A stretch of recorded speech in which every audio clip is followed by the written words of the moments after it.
Testing, testing. Is this functioning? Ladies and gentlemen, welcome. Give me a minute to make sure the stream kicks on over on YouTube. But I'm UniteTheClans. Today we're going to be diving into Crusader Kings III. Oh, it's working over there. Yeah, it's working. Okay, cool. I got a Keanu Reeves Cyberpunk ad popping up on my screen over there. This is Crusader Kings III. If it's been out for a little while, and when it first came out, it really addicted me before I got back to making videos. So if you are totally new to the game, I understand. I'll try and talk you through it as we go. But this is my first Saturday morning doing a live stream in a long time. So I'm just going to relax and enjoy it because I really enjoy the game. So hopefully we can walk you through it. But the essence of the game, you start in one of two time periods. We're going to be starting in the earlier of the time periods. These are them all up at the top. And we're going to be playing the hard challenge of Alfred of Wessex. Now, if you've watched The Last Kingdom, you're familiar with the character. As the Vikings push further south, Earl Alfred of Dorset is readying his troops. In the coming years, Alfred will fight numerous battles against the Norsemen to put an end to the invasion, and when he inherits his brother's throne, he becomes one of the greatest kings throughout English history. Now, here's the thing. We don't know that that's going to happen. So we're 18 years old. If he births children or doesn't die, we're not going to become king of Wessex. We're going to be stuck down here in Dorset. So that's the challenge. Now, these are some of the enemies we're going to be facing. These guys are all brothers, sons of Ragnar Lothbrok. There's Sigurd Snake in the Eye, called that because he had a little symbol of a snake in the center of his eye. Halfdan, Ivar, and Bjorn. They're all going to be there. They're all going to be messing with us. And we're going to start down here. We'll have some... I might as well just dive in and we'll show you. But we're going to have some enemies. We're going to have a few friends. And good morning to Nerd Girl, Uber, and Meistermaster. Thank you for popping in. Anybody played this game before? Also, let me know how my audio sounds and how the game audio sounds. But here we are. Next to us, Petty Kingdom of Cornwall. Unmarried, but with a son, and he's allied...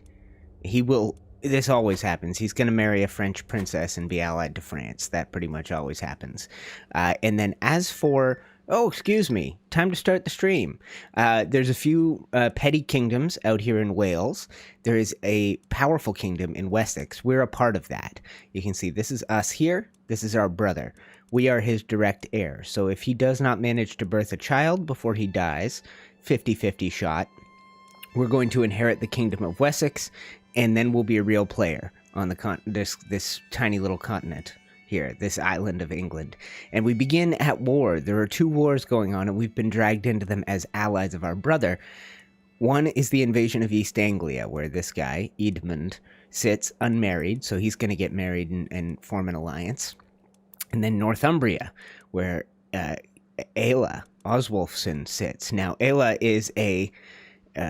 he killed Ragnar Lothbrok. So these guys, Halfdan, Ivar, and the two brothers that exist over here, Bjorn and Sigurd, they all hate him.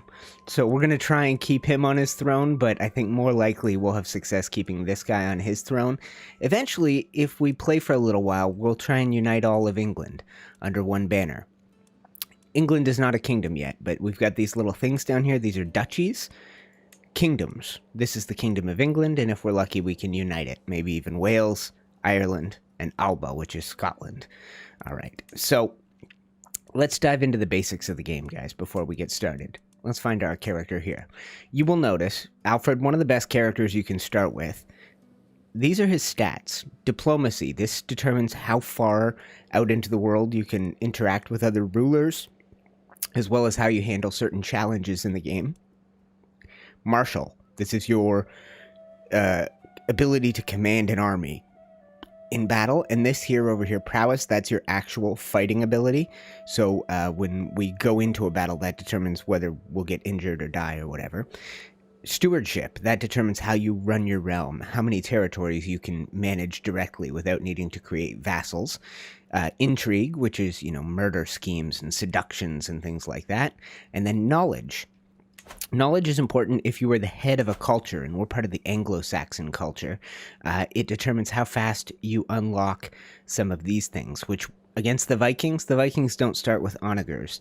They don't start with any ability to siege down your castle walls, so that's going to be a benefit for us.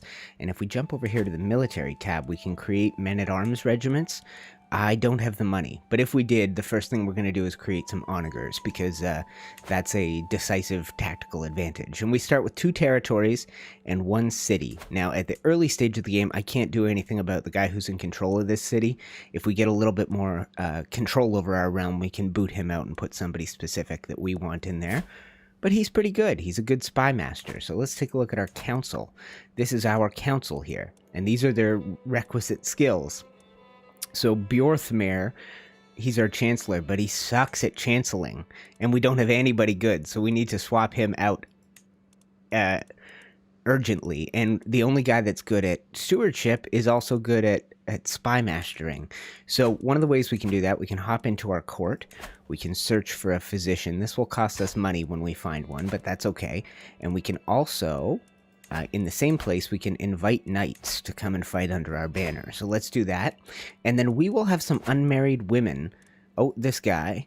He's got no great skills, but we could recruit him for 10 bucks. And then we should have some unmarried women, like Ethelfled here. And we could use her to bring in somebody who's good at, say, chancelling, diplomacy. But they have these traits. So he's a sad fella. Gerardo, he's a Cisalpine. That means he's from the northern Italy. Welf, he's a Franconian. None of these really matter, but yeah, let's bring in Welf to marry her, and we're going to choose matrilineal so that he comes to our court, and he will accept. So let's unpause for a second until Welf accepts. Hello, Welf. Welcome to the team, and we're going to get rid of Bjorthmere and put Welf in his place, okay? Now, if we had an unmarried man, this position, Spy Master, can be occupied, for some reason it's the only one, can be occupied by a woman. So if we had, say, Bjornwolf here, Bjornwolf, and we wanted to find a very talented woman, like Beatrice, we could send that marriage out. We'll not make it matrilineal, that way she comes to us. And then if we unpause, we'll be able to move Leofwald over here to stewardship. And when the new guy comes in, we'll replace him. But we also need a marshal. We need somebody who has good battle, instincts. So let's see if we have any unmarried ladies like, Ethelgew here. The names are great. These Anglo-Saxon names. Uhtred. Now, this is not Uhtred from the show, but we're going to do a matrilineal marriage, and we will bring in Uhtred. Now, one of the other things I didn't show you, we start with a great trait. We are intelligent, which is wonderful. That means we have a chance of passing that on to our children, and you can see it gives us a +3 in every category. If we could get a genius child, that would be even better. This is our wife. She's pretty mediocre. If we make the Pope like us, we can get a divorce. Okay? So this is the question of, do we hire a court physician? So let's click. This guy is a physician, which is better than novice, not as good as skilled, and it's going to cost us 50 of our $22 to hire him. This guy is not really good at anything, so we're going to pay to bring in Guthfrith. That way, if anybody gets injured in the upcoming battles, we'll be good. So we could marry off more of our knights. We'll worry about that in a minute, but initially we need to raise our armies. Okay, and I'm going to unpause, and you will see our armies raise up here. We need to get ourselves some money. Is that it? That's all I've got? 3-7. I'm useless. I thought I'd have more than that. And we have 5 knights. If we take a look one more time, right here, lifestyle, martial. We are youngs. We've only begun. We are going to jump onto this chivalry focus again. That gives us more prowess and a battle advantage. Plus, women think we're sexy, and we're going to select that. Once that's done, we can begin unlocking any of these trees. The one I want is this one, Kingsguard, 4 extra knights, and knights are right here. They give us a real advantage. So we have wealth, Bjornwolf, Bjorthmare, Elfwine, and Reeve Leofwald. Those last two guys are really crappy at fighting, so they're probably gonna die. We can adjust that. Did we get the good marshal? Uhtred! Alright, let's go here and... Sorry, where do we keep our knights? It's been a while since I played. And we can control which guys go in. So this guy's our steward. Not gonna let him fight. God, Uhtred's terrible at fighting. Oh, wimpy old man. We got no good fighters. So, Uhtred being our marshal, we're not going to let him fight either. If Gusfrith gets hurt... Oh, that's our new doctor, so we'll forbid him as well. So, we'll be short on knights. As soon as I get some money, we can recruit Llewellyn. But in the meantime, we're going to follow our friendly army up here. And actually, we haven't formed an alliance yet here. So, negotiate alliance. We should also be able to potentially negotiate an alliance here, because that's our sister. So, no. Difference in rank. Oh, see, he's a petty king. He rules a duchy right here, Mercia, and we don't have a duchy title. Our duchy is Wessex, and we're part of our brother's duchy. So we are stuck as an earl, not a duke. So let's work our way up here, and we'll join the battle for the petty kingdom of East Anglia. Good thing is, our armies are raised, and we're still making money, so that's excellent. These are some of the notifications. Okay, we are now allied to our brother. Now, I could show you this, guys. We are his direct heir. If we were good at such things, we could start a murder scheme against him. But I'm honest and just. These are our traits. And when you have those traits, it really affects you to try and murder your brother. So we're honest, just, gregarious, and diligent. And we have a 4-star education trait, as well as this, Reaver, which means we're good at raiding, but that's kind of useless for our character. So we're just going to try and join the battle. The armies of Mercia and Wessex are heading up here to East Anglia to confront the Vikings, and we're going to join the battle. For good or for bad. Hello, Nemesis and Joe. Welcome to the stream. Click the like button if you haven't yet, guys. Let's get up to a few likes. Yeah, this game can get crazy, Joe. We're going to start slow. We're on speed 1. I'll hop over here and put it on speed 2. We have to be very careful because our army is so tiny and we're commanding it ourselves. Young Alfred Ethelwulfston of Dorset. Okay, here come the islanders. Here comes Jarl Ivar the Boneless of Sudreyar. And he's bringing a strong force down. Good lord, we can't beat this force in our current state. If you take 700, well, we'd be at, what, 4,700, 5,000. Oh, it would be pretty close if we could put all these forces together, but we're not commanding all these forces. All we have is our 374 fellas. Now, if we're lucky and his strategy is bad and he sends some of his guys off to sea, we might be able to pounce. But we have to be very careful not to get caught in the open on our own, because we could get captured or killed. Yeah. This game is so fun, I gotta be honest. Let's go to speed 3. It looks like he's trying to send some of his troops back to sea. So maybe... No, see, he's indecisive. I mean, they're coming in and out all the time. But he's got allies. He's got a brother over here, Bjorn. Bjorn will send troops to fight this battle. So he's got 4,800 men, 4,700 men. We've got close to that. Dive in here, boys. Dive in. Start the fight. Oh. Okay, and these are raiders. We could go down and smash them. Oh, they must have a good commander. Count Haustein. Oh, he's an excellent commander. Okay, we're not going to have much success. Okay, look. He sent most of his men away. There's only 1,000 left, and we are going to be able to pounce and obliterate them. Yeah, Ivar the Boneless, you're going to get destroyed, sir.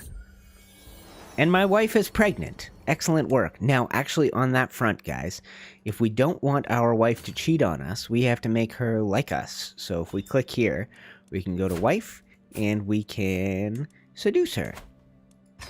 And we have a high chance because she already likes us. Now, this was beneficial. We were able to smash one of their 4 hosts. And look at all these raiders coming down. Let's smash them. Lead the way. I'll join the fight. I can't beat these guys? Maybe I can beat these. Oh, they're going to get to sea before I smash them, aren't they? I'm going to lose? I'm going to lose. Shoot! Why? Oh, he's got pikemen. Pickmen. Oh, that's not good. Well, there goes some of our 375 men.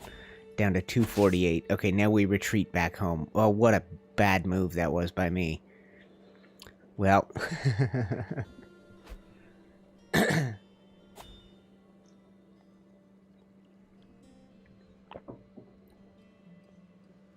Alright, so we're in retreat mode, and look, frickin' Sigurd Snake in the Eyes coming down and raiding my capital. He could steal my unborn child or my wife.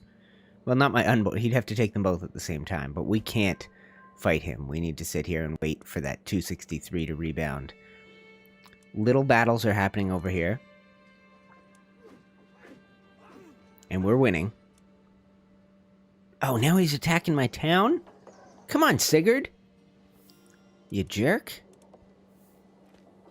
Oh, are you coming to fight me? Don't come fight me. He's coming for Bath, so I'm going to try and get out of the way. And let him do his raiding. What's here? What are you raiding here? A church. Yeah, we just can't do anything. It's embarrassing, and our people will hate us for our failure. And we've been given birth to a daughter. Now, I'm just gonna tease this out, because my first internet bill of being a YouTuber again was quite pricey, but if I see any super chats, you may get a child named after you. Think about it, okay? Drop a little $5 super chat. I'll name my son and heir after you. But for now, our daughter is our heir. And is our brother... Hopefully he gets wounded in battle. His wife is not pregnant yet, so we still have a chance to take over his kingdom. Okay, we can return home now. They've finished their raiding. And you can see this era in history. Vikings just landing all over the place. Look at all these little Viking raider forces just coming in and trying to steal the great wealth of England. This land is green and fertile, whereas theirs is frozen, sandy. You can't grow anything on these shores. We have all different, Aha! My brother died. Was slain in battle. Excellent. The sacking of Hampshire. That fiend. Oh, because I'm the king of everything now. Okay, so now I can go... I will avenge this slight and grow closer to forming a rivalry. He's a lot older than us, so that's an option. Or I say we will spend money to rebuild and the people will like us. Or I just go, that fiend, and I spend some of my prestige. I will avenge this slight. Indeed I will. So now, if we were to raise our armies, watch this. Boom. We have, that's still pretty paltry. We have 1,042 men, and I still have no gold. Could we smash him? We could. Oh, the beginning of this rivalry, guys. Here we go. Watch out, Sigurd. I'm coming to wreck your face. I'm gonna lose. I'm gonna lose this battle. Damn it! Wyatt told me I was gonna win! What a mess. Okay, and we've got new notifications up here, guys. Empty council positions. Well, we've just taken over a new kingdom, so we need to pick some new councilors, and we have too many holdings of our own. I can't believe that. You saw that little green crossed sword symbol? That means you're going to win this fight. Oh, look at all this. I've got another 1,400 men over here. If only I'd known. Okay, we're going to have to unite these two forces once they're finished retreating. Come back and see if we can give Sigurd... sword in the eye, more like it. Alright, and these are two of my generals. Uhtred of East Saxe and Ethelwine of Gloucester. Because I have great diplomacy skill, I can deliver a speech about unity, and hopefully they'll both be happy. We are stronger when we stand together. Excellent. Let's take a look at some of our vassals and knights, and we will see who... Elfnoth. Okay, Northumberland, that war is over. Okay, we need a spy master, and you are an excellent one. Earl Searle. We need a... Okay, we're going to put Reeve Sighelm. Oh, he's badly wounded. Dying. Brutally mauled with an infected and aggravated wound. Okay. And we need a warrior. I'm going to put Uhtred back in there. Okay. Okay, well, let's combine these armies. We are still fighting the battle for East Anglia, and the Mercians are sitting there waiting for my forces to come and reinforce. So we'll combine these armies into one. I will take over Supreme Command, and we need some knights. We don't have any money, though. Okay. Strategical impasse. Elfmar and Uhtred are discussing strategy. If we choose one, we get improved pillaging. If we choose the other, we get improved avoidance. Because I'm such a good commander, I can get both. That's right. Okay, let's do a quick smash job on these Hollanders. Okay? And we win our first battle. Yeah! Excellent work, me. Now, I didn't show you this, but your wife can give you different bonuses. She's terrible at this one. That's my favorite. But she's okay at chivalry. She'll give us a +4, which will make us better battle commanders. And that guy finally died, so... See, these guys, they own territories. That makes them powerful vassals, which means they want seats on my council. So I'm just going to give this guy, Ethelwald, I'm just going to give him one. And I have successfully seduced my woman. And now, if I wanted to, I could romance her and make her my soulmate, and then she would never cheat on me, which is a big thing in this game. I will impress her by winning a sparring match, and she won't resist my charms for long. Okay, battle happening over here, and we're losing. Can we get in time? Pay attention. Stop trying to bed your woman. Yes, we win. Get destroyed, Ivar. If we're lucky, we'll slay Ivar in battle. And I have unlocked my first pick, Chivalric Dominance, which is good for us. We need some money, and we need some money fast. And I need to give away 2 of my holdings very, very soon.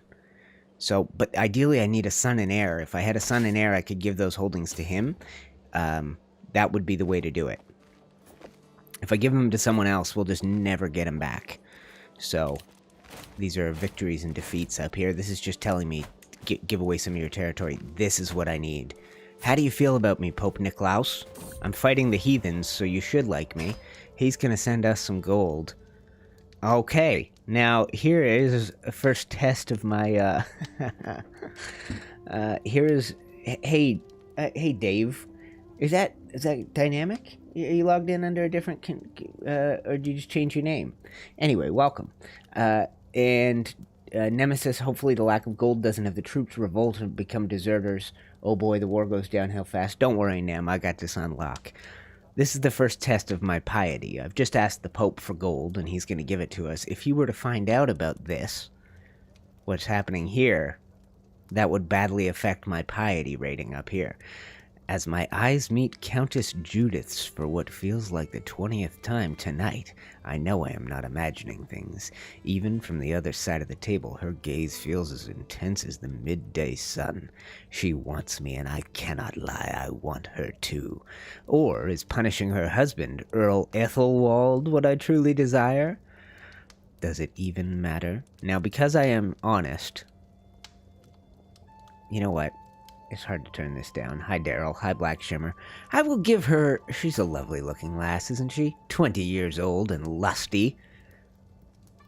Let's give her a good tumble. Yeah. Okay, now I have to choose, do I make her my lover, or do I say, have a good night, darling.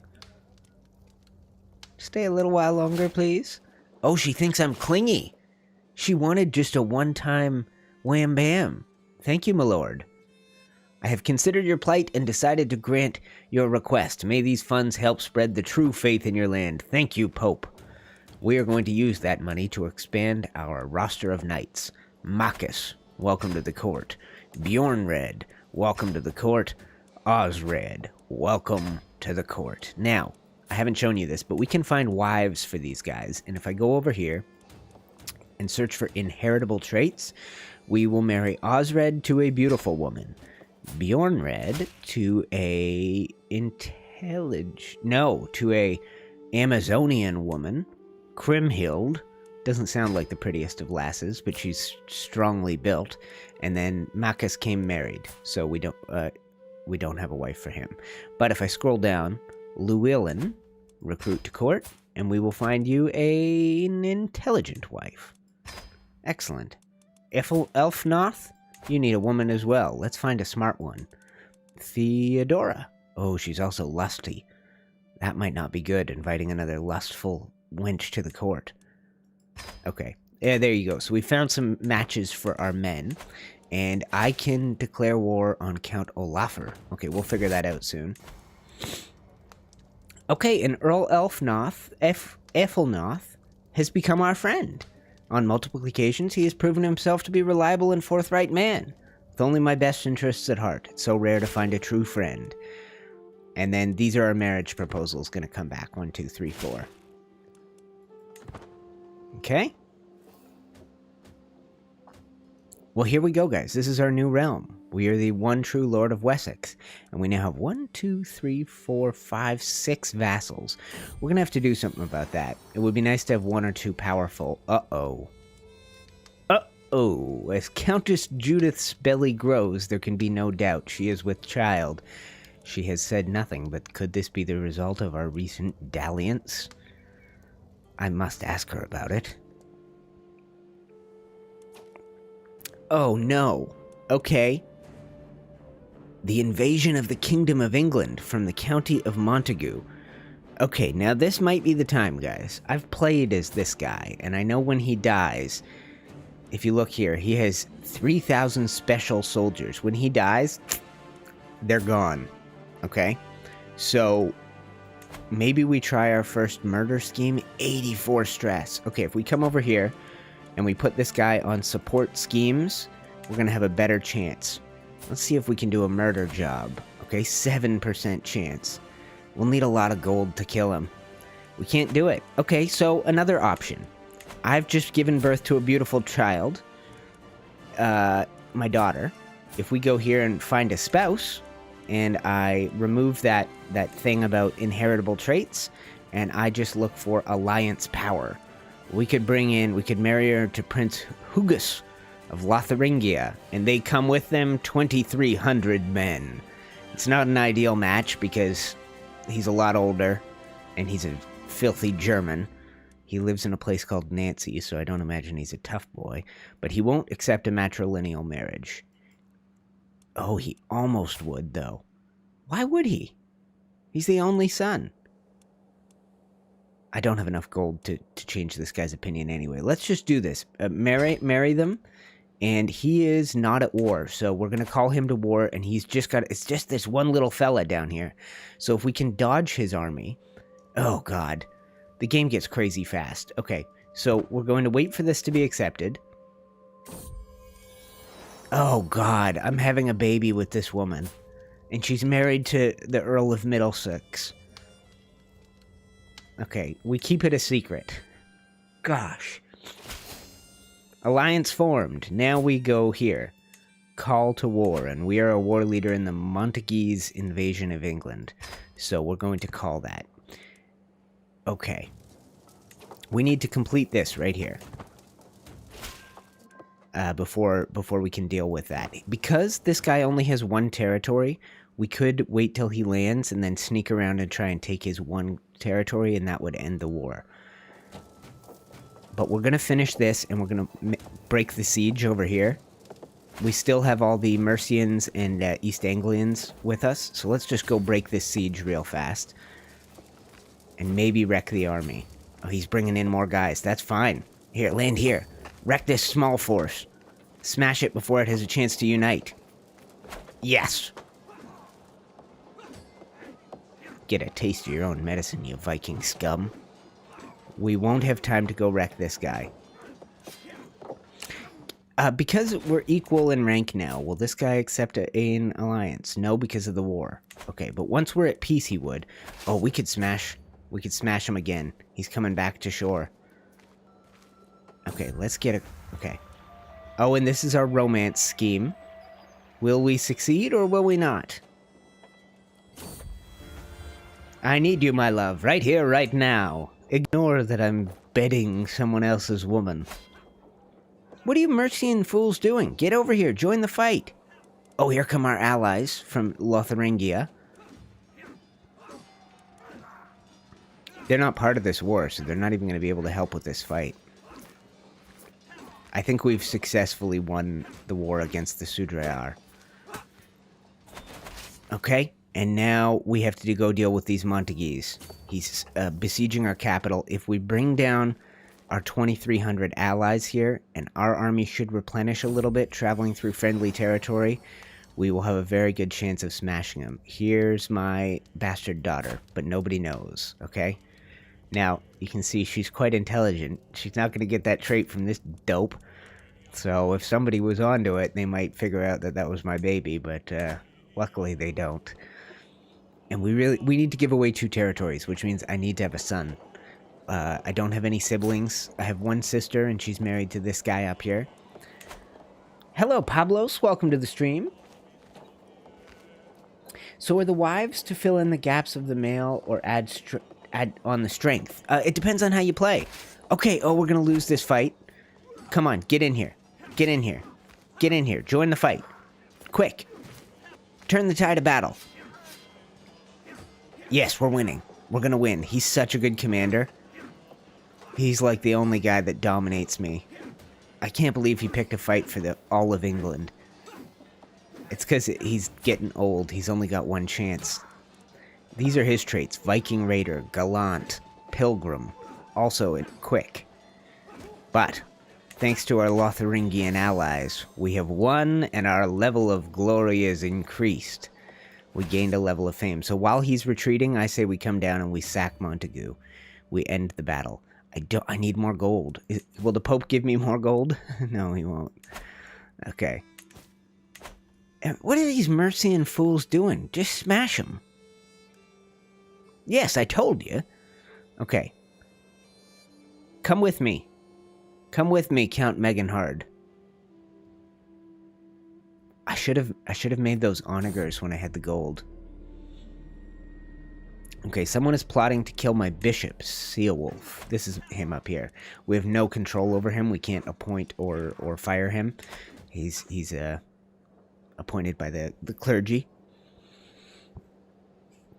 Oh, pardon me. The clergy has like a appointment from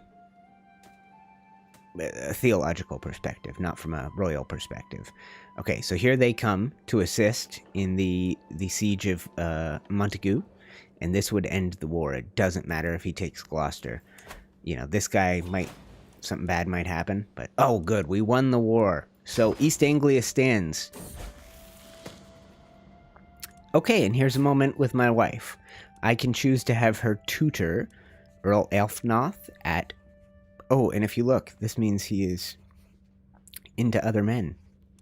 Earl Elfnoth, she could give him a better diplomacy, she could take Ethelwald and give him better stewardship skill, or she could teach some learning to our bishop, or we can ask her to stay here with us and we can try and put a son in her. Let's do that. We need an heir. A male heir. A powerful young man. If only the Pope could give me gold in real life. Hello, Noah. Welcome to the stream. I wasn't sure you'd come out for this one. Welcome. And we've unlocked a new martial perk. Never back down.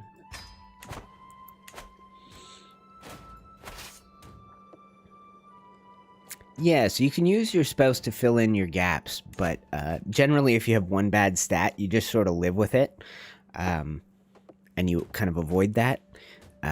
Each of your people here can do a different thing. This is disrupt hostile schemes, this is support friendly schemes, this is find secrets, which is useful. And then this guy can organize levies, train commanders. If you look over here, organize levies is useful if we don't have all of our forces with us.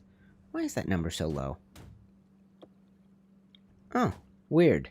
But we really need a period of peace. We can form a couple... Aha! Victory. Enforce demands. He pays me gold and spends a lot of his renown. Okay, disband all forces. Excellent. A time of peace has come to the south of England. Up here, we're going to negotiate an alliance. Declare war. What war could I declare on him? I couldn't. I didn't think so. I don't have a claim to...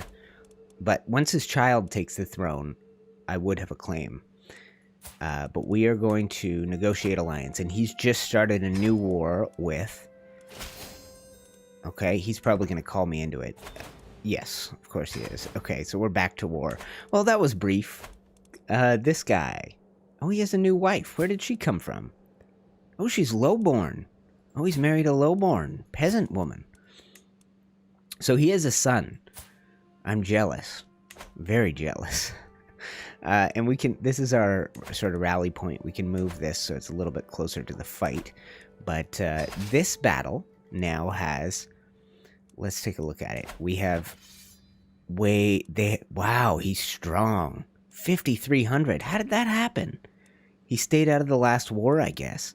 So this, we're going to have an almost impossible time. 983 plus 784. Is that all I have? I mean, we had like 1,900 down here. Okay, let's unpause and see what kind of forces we can raise. Yeah, we're done. I'm not even going to join the fight. Disband. All it is for this one little territory here, which honestly it rightfully belongs to him because it's part of his duchy, if you look here. So, foregone conclusion. Sorry, Lord Petty King Burgred. I'm not jumping in to join your fight right now. It's just a pointless war. And Uhtred has died, so we need to find a new knight. Let's see if we've got any unmarried women we could use to, yes, to lure in a powerful warrior. Popo. It doesn't seem that good, but we'll bring Popo in. And we'll use him when we're actually at war, but in the meantime, I think we just appoint... This guy's a powerful vassal. We just appoint Elfmar of Buckingham. Now, in time, I'd like to start to control, you know, who's in charge of each of these territories. And if I do... actually, let's jump over here. Can I do this? Plenary Assemblies. That is our next thing we want to focus on. Plenary Assemblies. We will discover that in 18 years. That would mean I can increase my crown authority, and that means I can start kicking people out of these territories and putting in my own vassals of my own choosing. A sudden shock. I have ridden, taken aim, and struck so many times I thought nothing could upset my rhythm. As I take yet another gallop down the practice range, a commotion I cannot fully see makes my horse rear up. For an instant, momentum keeps me pinned to the back of the horse as it starts shaking. Then, as if time is flowing slow, I can feel myself becoming dislodged. So 57% chance I gain experienced rider, 43 I gain wounded, or I just spend some prestige. We're not at... I mean, if I get wounded, so be it. We got a good doctor, right? Experienced rider, that's nice. Although we don't have any cavalry right now. That's pointless. Okay, we'll just be a wuss. I dive for safe ground. Tourney troubles. As Petty King, I have been obliged to attend a local jousting tournament, but the contestants have been delayed. The tourney won't start for at least another hour. I notice my friend, Earl Elfnoth,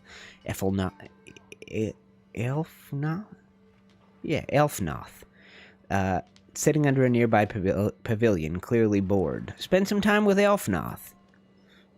Make him our best friend.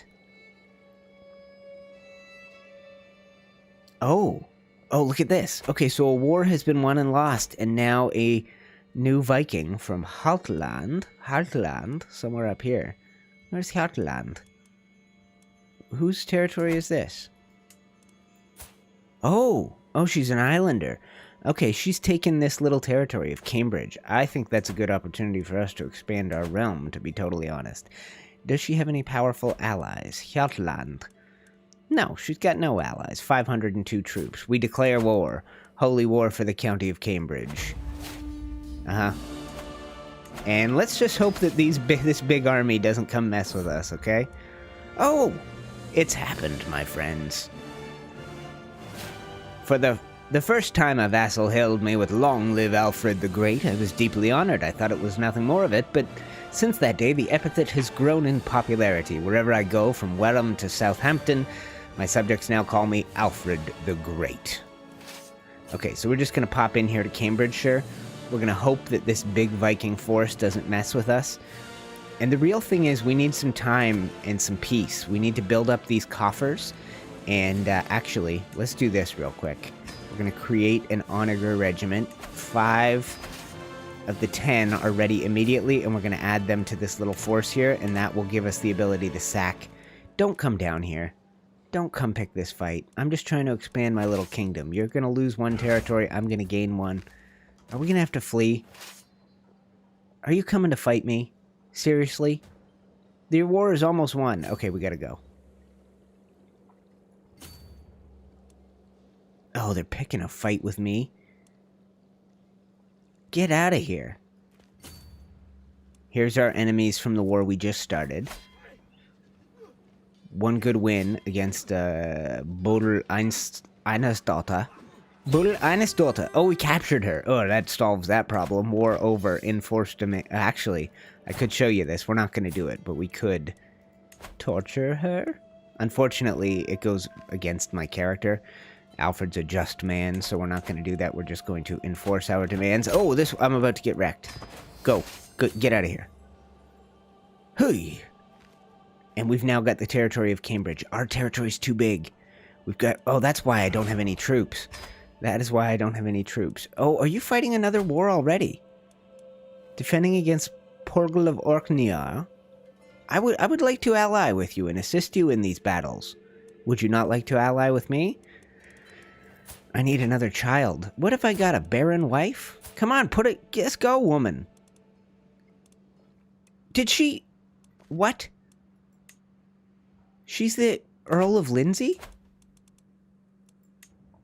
She's been given her own territory? Oh, I can't wait for them to lose this war. Once your wife has her own territory, she can't help you with anything. What a pain. Okay, go ahead, win your war. Take my wife's territory. I do not want to get involved. I would like her by my side. Birthing my children, please. I imagine this is a long-term world domination type game. Yep, totally. Can say yes, but not rally the troops to save money. Okay. UTC is giving up on my hometown. Which one's your hometown, Joe? I missed that. Are you up here? You live in Lindsay? Pockingham? Lincoln? Town of Lincoln? Time to get the wife pregnant. Yeah. Don't forget to give away the domains. Thank you, Joe. And then, haha, poked a toe in the water, but and got back out. Oh yeah, that's the key. I played as the Duke of Lindsay as a torturer and spy master when my son was the king's heir. He died quick. Oh, cool. Okay, so Joe's from Lindsay. Yes, I'm giving up. My wife is currently in charge of all of Lindsay, but it's already been sacked and she didn't get captured. She's currently carrying our new child, which is wonderful. But that's kind of a jerk move. This guy here making my wife his vassal. I mean, come on. Okay, we lost the war. My wife has now got no territory. Yeah. Oh, still got Nottinghamshire. Oh my God. We'll never get her back. Oh, it's good. Our children will inherit it. It's fine. But, oh. And the Orkneyar has won this war. I'm going to jump in. Let's chip away at East Anglia bit by bit. So they have no allies. Declare war. Holy war for county. And we just need to expand our territory a little bit. Yes, I know I totally need to give away some realms, but I'm waiting for that son to be born. That is the key to this whole thing. Birth me a son, woman. Oh, yes, and Kingsguard, which means I can go over here. And we now have 11 knights. Pretty good. We need to invite more. 870... Oh, that's a long time away. Alright, well, let's see if some of our unmarried women... Do we have many? Any unmarried lasses in the court? Kriemhild? No, no unmarried women. Okay. Okay, so we're just gonna sack this. We now have, if you guys look, I have 7 knights in this army. I also have 10 onagers. So that's just gonna hurry this process along massively. And then we'll be able to usurp the petty kingdom of East Anglia, which will be good for us. I know I need to give the territory away. I'm just hoping this is a baby boy sitting right here inside this belly. Fingers crossed. Someone else is currently trying to take it, so Hordaland. But I have enough... Oh, you're fighting me? Idiot. I have enough forces to kind of to do okay right here. Luck will have it another daughter. Joe's from Grimsby. Hello, Tanko. Wait, are you David? I'm not David. Eelswinth. What? Give me a boy. I need someone to grant some turf to. We're going to be 4 over our limit pretty soon. The key would be if my wife could cheat and I could swap her out for a woman with some stewardship skill. That would be the key. Or maybe she'll die in the Siege of Nottingham. Yeah. You shouldn't think like that. She's my soulmate. But this, 3, that's brutal. If you have a woman with like 20, she'll give you like 3 or 4 extra domains that you can do when you hop over here and change her focus. But ideally, that only works if she's not, you know, Lady of Nottingham or whatever. Go Henry VIII on her. Yeah, you could do that. Hello, Tanko. All good. Welcome to the stream, my friend. Bribe wife with gold for a son. Yeah, I wish. I need a boy. Well, you know what?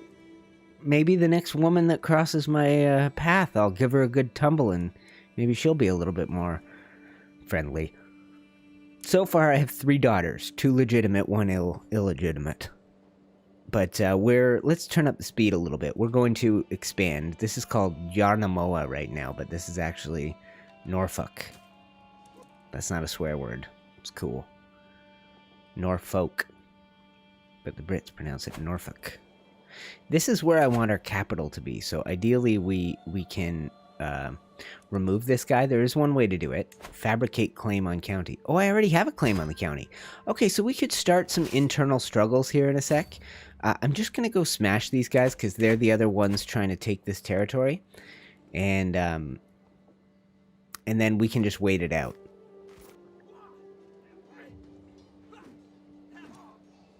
And this should get to 100. I shouldn't have to go up to Orkney and go fight this battle. That seems exhausting. Oh, perfect. I'll just smash these guys. That should bring us really close to 100%. And the battle will be over. They're starving. They're starving and exhausted. And I got them outnumbered 100 to 1. So this should be a quick fight. I'm glad I didn't ally with this East Anglian fool. I'm just chipping away at his kingdom. Every time he loses a territory, I take it for myself. Schemer discovered. My spymaster has come to me with grave news. It is my vassal Earl Uhtred who is plotting against my bishop Ceolwulf. That vile fiend. See, I don't have the ability to put him in jail for that. In the future, I will. So we're at 96% war score. So all I have to do, I'm going to hop over here and disband this army. Right here. And we'll just wait. Oh! Nothing in this world is certain, especially in times of war. The holy war for the chiefdom of Yarnamoa has been no different. The conflict is no longer against Chieftain Porgal of Orkneyar, but against Chieftain Magnus of Mary instead. No, my goal is still the same. We got a 73% now instead of the full. Where is Magnus Mary's home turf? Up here. Is it worth sending our troops? We're not really losing any money. We could go do a quick sack job of his... Oh, what did I do? How did I do that? Ah. We could go do a quick sacking of Mary. Now, one thing to note, if you see that supply limit, guys, that means we won't have enough resources to support this army long term. But that's fine. It's one battle, and we will end the war. I really need a boy. I really need a boy child. What will happen to this kingdom if it falls into the hands of a female? I mean, I obviously would be fine with that, but in this era, come on, people would not like that. What happens when you collect all your troops into one single group and yeah, you could do that. Honestly, worth time. Not worth. Check if you can push goals first. One-way trip to... Yeah, we're headed out there. Quick smash job. Once the war is over, I can disband. What do I keep pressing? There we go. Oh, we're being raided. That's okay. Who are these raiders? Vastergotland. Oh, pregnant again. Glory. Glory. What? What am I pressing? What's the hotkey for this? Y? I haven't pressed that once. It must be some glitch.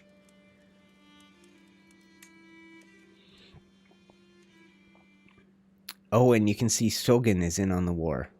They're allies to Mary. They've just joined that fight. So if need be, we'll go sack them as well. But Mary only has one territory, so once we take it, done. Right now, is this Montagu? No, this is Sogan. They're trying to retake Yarnamoa. What a waste of my time. I should split my forces. Can we get back there in time? Okay, let's take this force. And we'll try and land right here. No, we're not going to get there in time, are we? So, siege, 2 months left, and... this army's on the move? No, this one's besieging. This one's on the move. They will arrive here in 52 days, 50 days. Oh, it could be close. Let's land directly here. Oh, no. It's bad. You can't come straight off boats and into a fight and win. It's a big disadvantage. What is happening? That's okay. We'll be good. Now, the other thing I could do, there is 13 days left. Let's pause real quick. Can I take this? Ugh, yeah. Stop doing that. Can I take this in less than 13 days? What if I assault? No. Okay, never mind. Alright, so we're going to have to extend this war a little bit longer. But I'm going to land here and pause. I'll have to retake this territory, but see this little symbol? That means recently disembarked. That's a huge... Oh, they're fleeing! They're afraid of me. No way. Okay, the battle's ours. Good. Good, good, good. Okay, this is done. Norfolk belongs to us. 90% check war goals. Oh, I see what you're saying. So,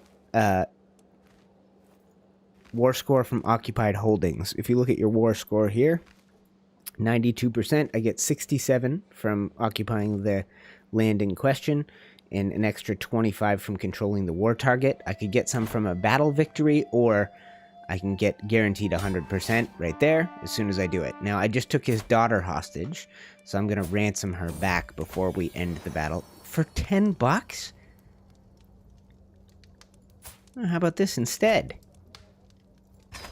Yeah, that's right. And another daughter. I'm cursed because I just assassinated his. Okay, well, that'll teach him not to come mess with us. Now, normally... Oh, what? Another war? The Hjorderland come on! Where's Hjorderland? Okay. Endless. Leave it alone. And Sogan's involved in this one, too? I better not be. Okay. God, this is... popular territory. Okay, give me a boy. Just a whole cluster of daughters.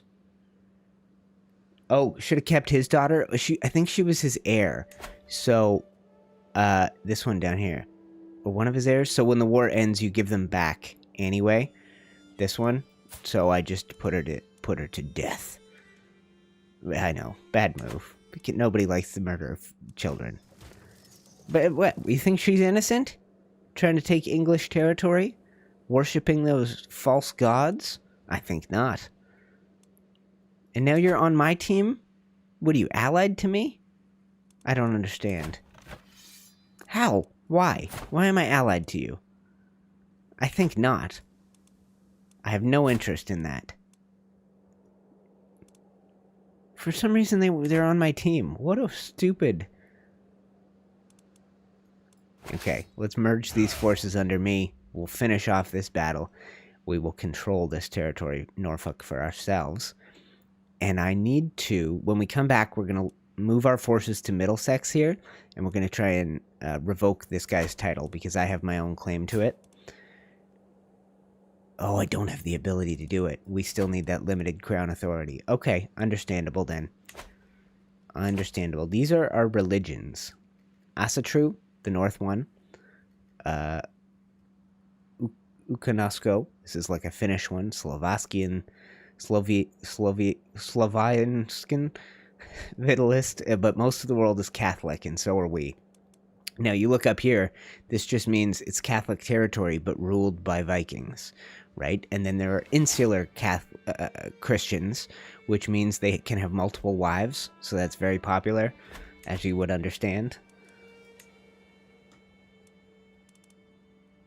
And a new skill for us. So we're going to continue pushing down here to the Gallant trait, but this one is pretty useful to grab right now. Bellum Justum. That means declaring war is 50% cheaper.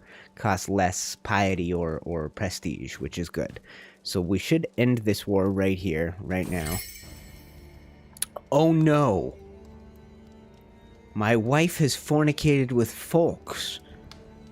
Her own steward? This is why you don't give her her own territory. Look at this lustful, deceitful, lazy MFer. Folks. How can I ever trust her again? Petty Queen Ilswith gains the trait Adulterer. The stain of bastardy. My wife has been showing the signs of pregnancy for some time now, and I never truly thought the child could belong to anyone but me. However, she has openly confessed to the world that she shared a bed with folks. Well, folks you. And that he is the... She's my soulmate, for hell's sake. Well, you know what that means, my friends. That means...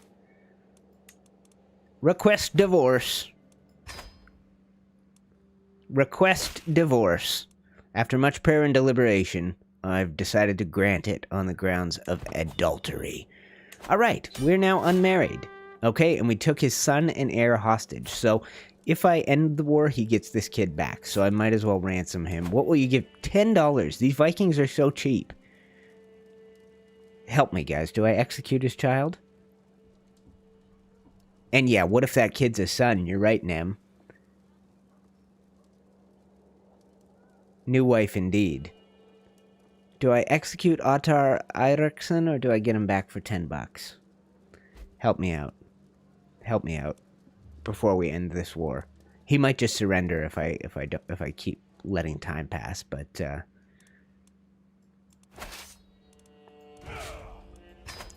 how do you guys feel about the murder of children? I mean, it'll make him hate us. And I'm sick. Something bad has happened. Okay, we still have a good doctor. Do no more than is necessary. Excellent work, Guthfrith. He's healed me. Oh, that was close. Alright, guys. Help me out. Ransom or murder? Yeah, ransom's normally 50, but these Vikings, he's just like a tribal, cheapo, tribal Lolo. Okay, I don't want to keep murdering children. We'll ransom. Yeah, the ransom should certainly be more. Okay, but the war is over. So, just a hint, guys, if you're in the middle of, like, a very close war and you take their heir, it makes a huge difference. And, good point, Joe, France has occupied Suffolk. That often happens that they grab a piece of this once the Vikings get involved. Oh, it's not France, it's Småland, which means we could declare war and claim all of East Anglia for ourselves. So you can see this used to be 80. Now that I have the... Bellum Justum perk, we save an extra 40 on our piety, which is good because that's what we need to ask the Pope for money. So, raise all here. Yes, I have to give territory away. Yes, I need a new wife. So, let's peek here, guys. Let's see what the best stewardship we could find is. Now, double check. What's the best stewardship with a good inheritable trait? Big difference, right? I could get Hema, who's quick, which would help me give an intelligent child.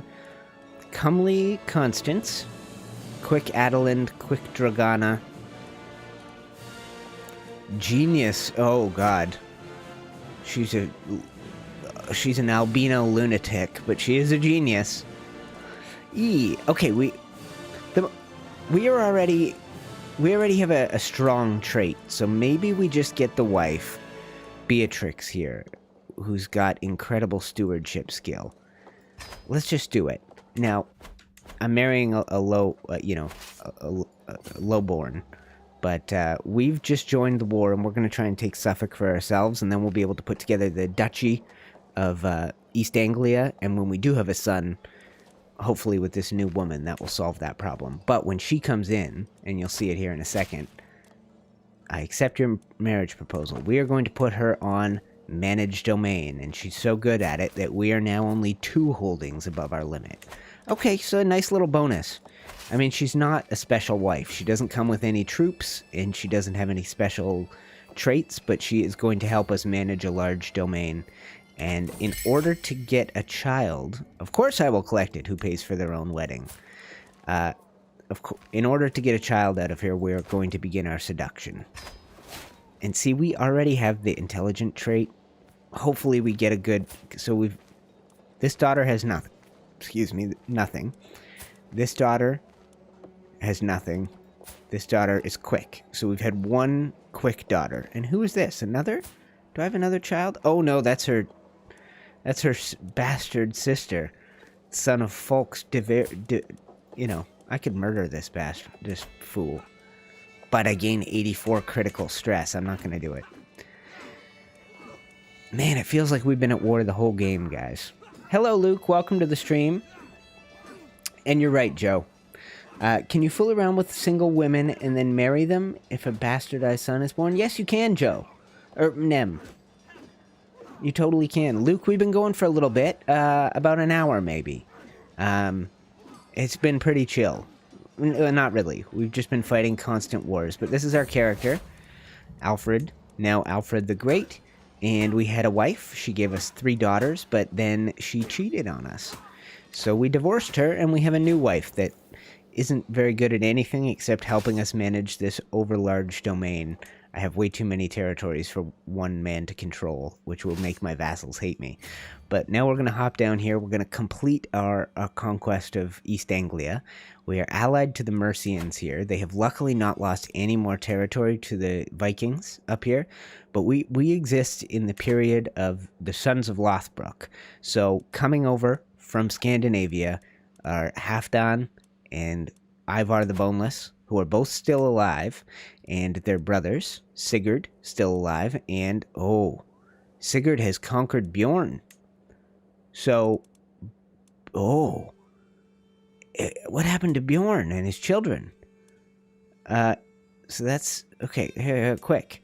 Let's find Sigurd's brother Bjorn. Bjorn died of smallpox, and his children, he had 1 son, Eiríkr. Okay, and his grandson. So this here is the grandson of Bjorn Ironside. So, of those Viking sons, only 1 is dead. What about Ubba? Ubba Ragnarsson. He's part of Jorvik. Okay, so Jorvik has expanded quite substantially. They took all of Northumbria, and then they came down and took the earldom of Lindsey down here from the Mercians. There's 1 powerful force, Prince Rodri the Great, in Wales, and he seems to have taken a chunk of Mercian territory, Amithwig. Although maybe that was originally a Welsh territory. Cultures.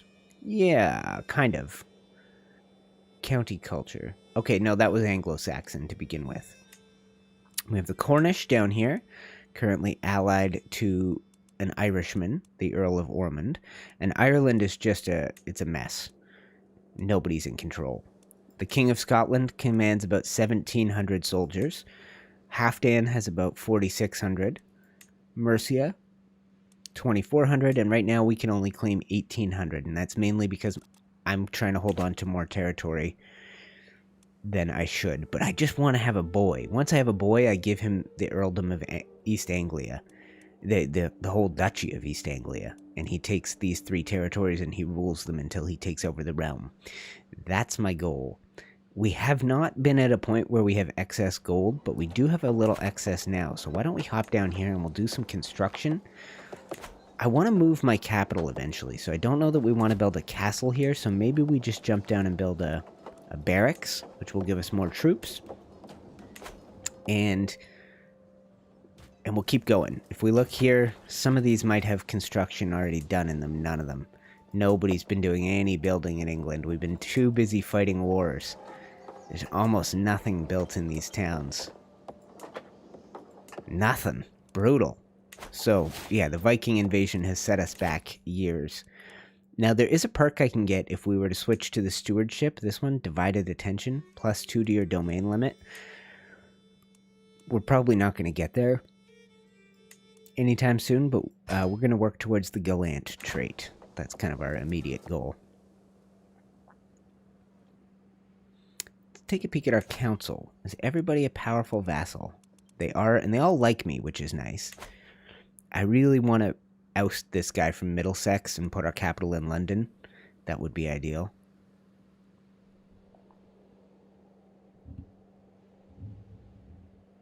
Yeah, I did execute a child. That's a good point. You did miss that. But she was she was a heathen. She worshipped Odin. She was a Viking heathen child. And I would have given her back, but the guy only offered me $10. Who's so cheap as that? It will warn the future invaders of England to keep their darn distance. So Smaland is the people who currently hold this territory we're trying to take for ourselves. Hold on, guys. I'm just trying to adjust my sleeves here. Okay. Smaland. Oh, and they have a bunch of territories of their own, so we'd probably have to go take the capital if we wanted. Why do I keep doing that? Lord. I must be pressing shift. What else have we got for troops? Okay, 1. That's useful. Let's unite these forces real quick. Okay, perfect. And we will take our 1900 men up here, and we'll take the capital here of Smaland, which that could help. All right, I'm going to speed up the game a little bit for you guys, and we'll hurry ourselves over here. This child of mine, my lover. My lover? Oh, that's my ex-wife? I never broke up the relationship with her. Oh, I thought when you divorced, now she's going to give me a son and I'll have to legitimize it? Oh, what a mess. Oh, disaster. And she's put her husband in jail. Someone's put her husband in jail. Okay, here comes a Viking. My name is Solvi, Your Highness. I have traveled far and wide and seen many things. Embrace God, and this will be your home, Solvi. Welcome to the court. And let's find you a wife. Let's find you a wife with excellent military skill to assist you, and eventually I might make you mayor of something.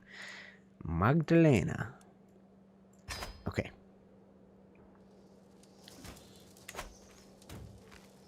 Alright, turn the speed back up a little bit. They have 1,000 men. They are taking... It looks like they're headed back to my territory.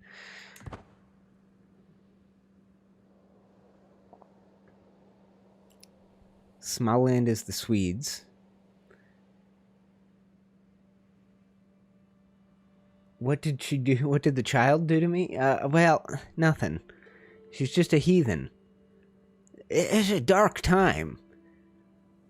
So I steal this guy's daughter. So what? Strap her to a piece of wood, light the whole thing on fire. Big deal. Doesn't make me a bad man. She's a heathen. Yeah, I know. What a mess, Nem. I thought you'd divorce a woman. She stops being your soulmate. I didn't know I had to go in there and solve that problem. Somebody put her in prison and took away her title. Another daughter. Okay, well, I'm not going to legitimize her. No point. An unlegitimized... Okay, and now let's go in here. We might as well. Oh, invite to court because she doesn't have any territory anymore? Okay, welcome to court. Bring all my daughters, okay? That couldn't hurt. At least the mother of my children will be here. And then we'll go in here and we'll break up with lover, right? How do I do that? Break up with lover. Okay, there you go. So, her husband is Burchard Hunfriding. Why would she marry this scumbag? Aha! So this is how it happened last time. I got this child and I went, you wanna buy him back? And the guy's like, $10. And I'm like, fine, burn at the stake. But for 25, you can have your boy back. Oh, damn it. I didn't realize that was tilting the war score. Okay, so we're just gonna have to wait. But if I disband this army, give it a few minutes, we will... Oh, crap, they're over here? Alright, let's re-raise our army. We'll win one battle and we'll end it. And now this is my new, very plain and boring and useless wife, but she's very good at helping me manage my large territory. So, what kind of book do you think she'd like? Let us be entertained. The Nibelungen. Oh, she didn't like it. She did not like that book that I just read her. Okay, and there's raiders in our territory? Oh my... Jorvikians? That's York, but in Viking talk. Jorvik. Jorvik, maybe is how they would pronounce it. I think this is enough troops to smash these guys. Give them a good smash job, okay? Who's their commander? Oh, they're done. Okay, turn up the speed a little bit. I'll keep raising troops here, and then we'll go down and we'll do a quick smash job on these raiders, if we can get there in time. Because they're in my capital. They could steal one of my children. I will avenge this slight. Was that my capital? Yes, it was. And now he's going after a town. Okay, this war has ended. Enforced demands. Okay, and we now need a son literally more than ever. Give me a son. Woman. I have seduced you already, have I not? Almost. I should be educating my children, though. That's pretty important. And my daughter was taken prisoner? Ugh. $25. Fine, I'll pay for it. Okay, so here's my 10-year-old daughter, who is currently going to be my player heir, so we might as well educate her ourselves. You kind of get to choose which traits. Not entirely, but you partially get to choose which traits they inherit. This looks like a really even battle. I don't know if that's worth doing. It's kind of beyond control now. Are they going to get away? No. We're going to win. Yes! We wounded Halfdan. Look at him. We scarred up his face. Okay. My ally... We're helping the Mercians expand into Ireland.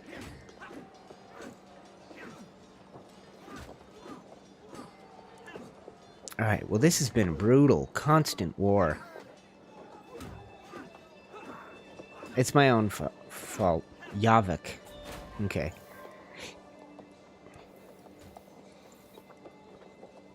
Which is, yeah, Viking for York, I believe. Because this is their capital right here. Barony of Javik. Which, that's where York is. Oh my god! My new wife doesn't even like me. Oh, I married her for one thing. And I thought, well, she better be grateful. You shouldn't be Queen of England. You hussy. Okay. Okay, well, and we can't romance now. Oh, what a mess. We're never gonna have a son. Okay, I really better start... I better try and get a bastard son. I mean, what choice do we have at this point? Maybe my ex-wife. Maybe the mother of my children over here. She is in court. Oh, she's having a baby. Let's take a quick peek. So I did get some... This is not the way to play the game. Ideally, you have a son by your, you know... where's our knights? Let's invite more knights. And then we will use those knights to bring women to court, and then I will attempt to seduce one of those women and have myself a child. I mean, it will make the Pope unhappy, but while he's happy, let's go up here and ask him for gold, okay? Prisoners can be ransomed. Chiefness Roggenfried. I've had her for a long time. I didn't notice. Okay, one sec, guys. Oh, we got a new Pope. Martinez. If we go over here, we can check our prisoners. Alfred has been in prison for 8 years. He is a good... he's got high education, so he might be useful in assisting us with the education of our children. So if he will convert to my god, I will recruit him to my court. Someone is plotting to kill my ex-wife. Fine by me. Casting couch. Oh, for women that birth a son. With your strange luck with heirs, I hope you get triplet sons. Yeah, that would be a challenge. I have never seen triplets in the game, to be honest. Okay, so he's out. This will be our first test, okay, guys? We're going to find him a woman that we can seduce to create our own child. How about Ermengarde? She's a Bavarian. Wait for her to come to court. And now, seduce. 60% chance. And it stresses me out because I'm honest. We have not had any stress issues yet. I should point that out. Now we have Sigurdur af Orkneyjar. He's pretty useless, and he's a Viking. So we're just going to... Oh, because I'm just... Executions are bad for me. Okay, we're going to negotiate your release if you become a Christian. How about that? Countess Chiefess Ragnfrid. I will ransom you for gold. Chieftain Gudror. Oh, another intelligent man. I will ransom you for gold, please. 50 gold. Yes, excellent. Pay me. Okay, and we're going to take this wealth and we're going to keep reinvesting in our kingdom over here. The last time I built a barracks, which gives you 125 extra levies. This time I'm going to build something that's good for making money, so maybe some forestry, and we have enough to go over to Winchester, which could be one of our capitals. Maybe we upgrade this, the crop fields. Perfect. Spend our money on that. And then we'll wait for a little bit more gold to come in, and we'll use that to recruit some more knights to our cause. But here we go, guys. Knight has arrived. Heisink. He's a Viking. So I'm going to recruit him, but I'm going to ask him... Oh, he's zealous. He'll never convert to our faith. Okay. But he's a good fighter. 16 prowess. And if we head over here to our Council of Knights right now, we can see he is one of our best fighters after Makkas. Makkas? Interesting. And Osred? We must have lost one of those guys we recruited last time. Solvi. Another Viking? Oh, but he's converted. Okay. Bjornred. That's an Anglo-Saxon. I'm just looking to see which ones need wives. None of them, really. This is the guy we brought in for his learning ability. So why don't I go here, educate child, and you can educate one of my daughters. Or two of them, actually, because that's a pretty good education skill. And if we hop over here, you can always look and see who your best educators are. If you click right here. Anulfer and Paterna. So she can educate my bastard daughter. And educate this courtier of mine, son of one of my knights. And you, sir, can educate Hawas, a Welsh girl that is for some reason in my court. So that's always good. If you put a good educator with your children, it's always helpful. Oh, and that war ended. I forgot we were even in it. So these Vikings were trying to take this little territory right here. Oriel. But the Gwenedians went and took it first. Okay, so we have a powerful Viking here. I've wounded him. He's been scarred. He's not a fan of me. We should really be enemies by now, but we're not. I don't know why. And he's built up quite a powerful kingdom. So 4,000 men. We are still allied to Burgred. 1,400 plus our 2,300 makes us a pretty even match. I could marry off another one of my daughters to form a strong alliance. We currently have an alliance with the Lotharingians. Scotland, it's hard to make alliances in Scotland because they have an elective title. So if I were to marry off to one of the sons, that son wouldn't necessarily take over in the future. And we have to pick people who worship the same god as us. So maybe... Are you... Let's look at the sons here. Are these all... This guy's not married. So we could arrange marriage to one of our daughters. Do I have... Yeah, here. Let's not give him the intelligent one. Let's give him just this one right here. And would he give me a matrilineal? Probably, right? Well, he wouldn't. Okay. So that's another alliance. That will help us when the Vikings come down on us again. My spymaster has... Oh, Heising is scheming against Ealhswith. He just got here. Let's tell everybody he's a traitor and leave it at that. Okay. We need a boy child. How am I gonna get a boy child, guys? I can't do anything right now. We could expand for, I could fabricate some claims on these little Welsh territories. We could go to war with the Cornish. Going to lurk around while I run around in Red Dead Online. That's cool. Thank you, bud. I won't do a terribly long stream today. We'll do another hour or something like that. A new martial perk. I wasn't sure if we would get any people that were brand new coming out to the stream, but so far it's just the regulars, which is fine. This game's been out for quite a while. In the early days, I thought I should get on it when it was brand new and make some videos on it or whatever, but I never did. So let's ask for a claim on Gwent. It's a small piece of territory, but not like I need more territory. I really need a child to grant some territory to. All my brothers are dead. This one had no children. No children. No children. So I don't even have nephews. I've got... And you know what? My sisters only had daughters, too. So Mercia is going to pass to the hands of a girl, too, unless something, unusual happens. It'll be Ethelswith. Burger's daughter.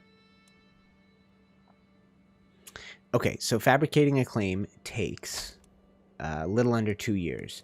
So we're stuck with these really crappy people in control of our territory. You can kind of choose foreign affairs, domestic affairs. Foreign affairs is the obvious one. This one, train commanders, is nice because it gives us new generals. We haven't used this yet, but we could try the find secrets task and say do that. Where would be useful to do that? Well, let's try it in our own court first, because that'll get... how about this? We'll try it in Middlesex, and you guys will get to see. 4 months from now, he'll come back with some secret that somebody's sleeping with somebody else or whatever. We're going to pick up the pace of the speed of the game here. This is the woman we are trying to seduce. So we are going to send some musicians to play her a song. And she's going to... Oh, she's happy. She loves the music. I'm a man of impeccable taste. Oh, and our wife is pregnant. Mm-hmm. Even though she's not interested in us, she's still doing our wifely duties. This is not good. We're outside her window. This rarely goes well. Ermengarde, look outside and shine up my night. And she's gonna go, you fool, my husband's in here. Get the hell out of here, Alfred. We have found no secrets. I'm gonna tell him to keep looking. Yeah, see? What are you doing here, petty King Alfred? Please, leave me alone. But you are the sun in the dark night. What a disaster. Okay, and here's something cool, guys. We have yet to be able to show you this, but this is our daughter. We now have a choice to shape her and what kind of woman she's going to become. We can teach her to be humble. Actually, she already is, right? No, content. We can teach her to be humble, deceitful, or honest. She wants to be... She's a bossy child, which means she would do well with a stewardship education. We could always change her focus here to something else. But we are going to teach her to be humble, and now we're going to have our first critical stress event. So I will be given the choice, gain more stress and try and tough it out, convert to Nestorianism, we don't want to do that, that would be bad, or become reclusive. Lose our friend Earl Elfnoth, that's fine. We will become a recluse. And now, this is our stress bar at the bottom left. When that gets high, we can go down here and go, seclude yourself. Goodbye. I am truly at peace. So I'm just a bit of a... oh, yes! Oh, no. What are the chances? We've had a son, but he's very unattractive. Very unattractive. Have you been sleeping with an ugly man? What are the odds of this? Our son and heir. Okay, well, I've seen no super chats claiming that they would like to have my son and heir named after them, so we're just going to continue. And our son will be named... Oh, should we name him Alfred? Is that how I spell my name? Why are you putting this AE in here? Isn't it just Alfred? What? That's not how I spell my name. I'm just straight up Alfred. What's with these AEs? Oh, Alfred. Okay, well, our realm will pass into the hands of an ugly boy. If I have a better son, I can disinherit him. God, what are the odds? Earlier, your adulterous wife took 2 territories for herself. I can't allocate territories to my daughter. I can't. And so, what happens here? As a ruler, you can only hold on to a limited number of holdings. The rest of your holdings should be held by your vassals. You should grant some of your titles with holdings away. The courtiers and guests are a good choice, since they will be weak. Existing vassals can also accept titles, but they will become stronger and can present a threat in the near future. Now that I have a son, now he's going to be a terrible son, but I can go like this. Ready? Grant titles, and we'll give him 1, 2, 3. How many am I over my limit by? 3. Hopefully he can handle 3, and he can, and we can now spend some gold to create the Duchy of East Anglia, which actually we can't do that yet, can we? Because we're not powerful enough to give away another duchy. Okay. Okay, he's not finding any secrets. So, okay, so our son now controls this territory. Once we form a kingdom, we can create dukes. But do I have the kingdom? What's my top title? The Petty Kingdom of Wessex. I don't have a kingdom title. My spy master has come to me with grave news. Oh, of course. My wife, Queen Beatrix, is scheming against Ealhswith, my old wife. Of course she is. Throw her in jail. Let the traitor be known to all. I'm not going to accuse her. I mean, I could go back and re-seduce my old wife in the efforts of trying to get a child. She's given birth to a son, finally, Burchard Hunfriding.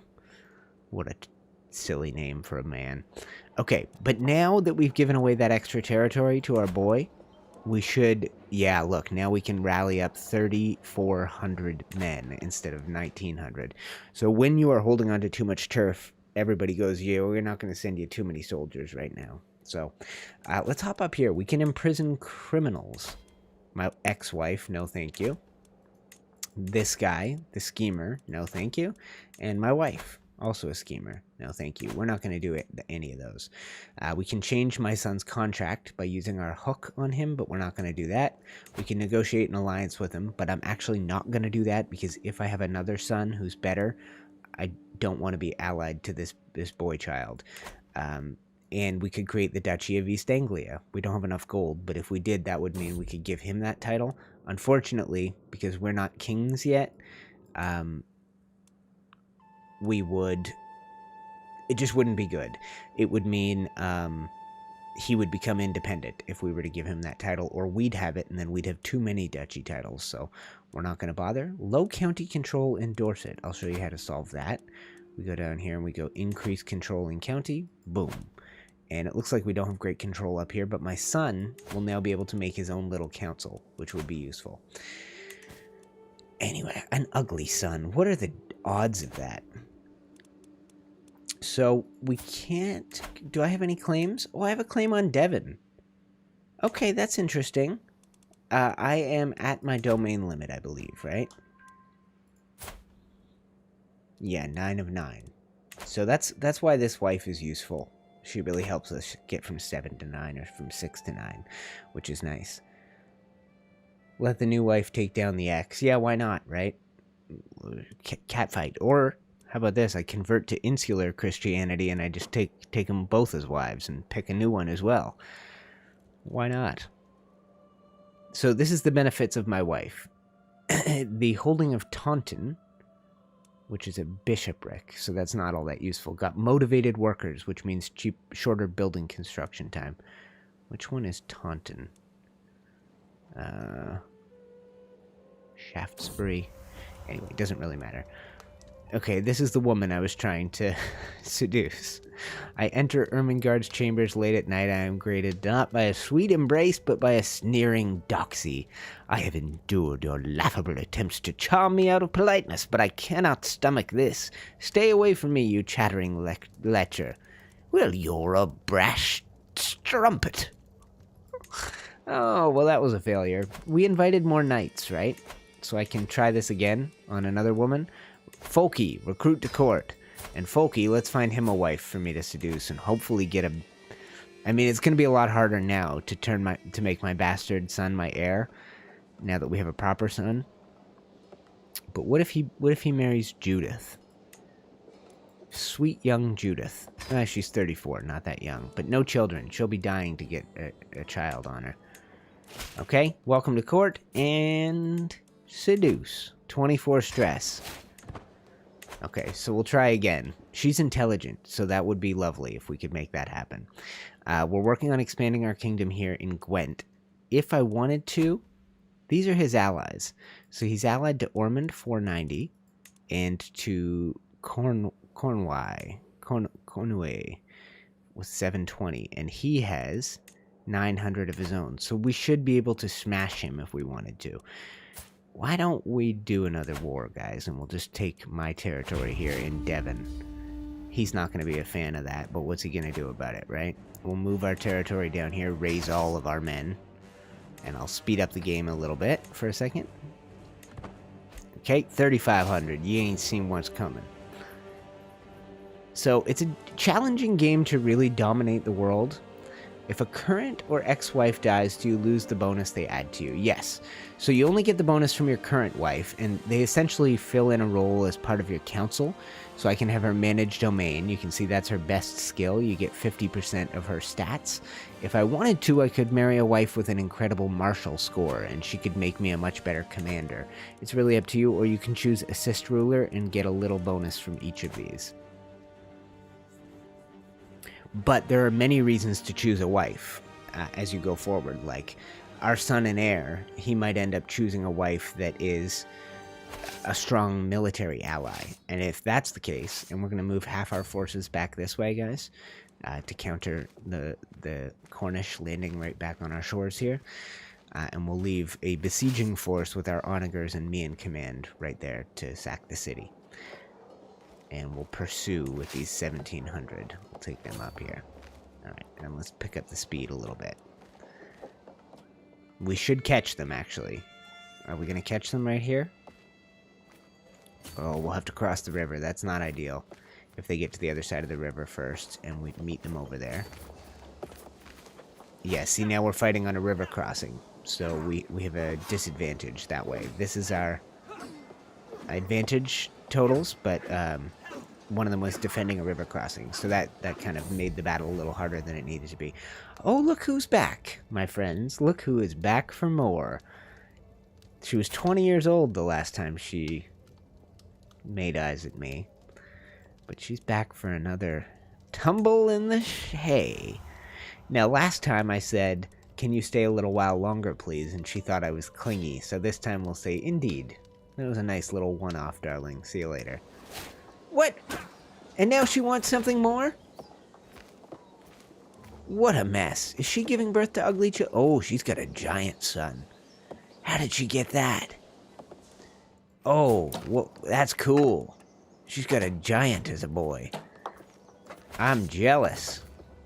I want a giant son. Now, your lifespan's a little shorter, but you make a tremendous warrior as a giant.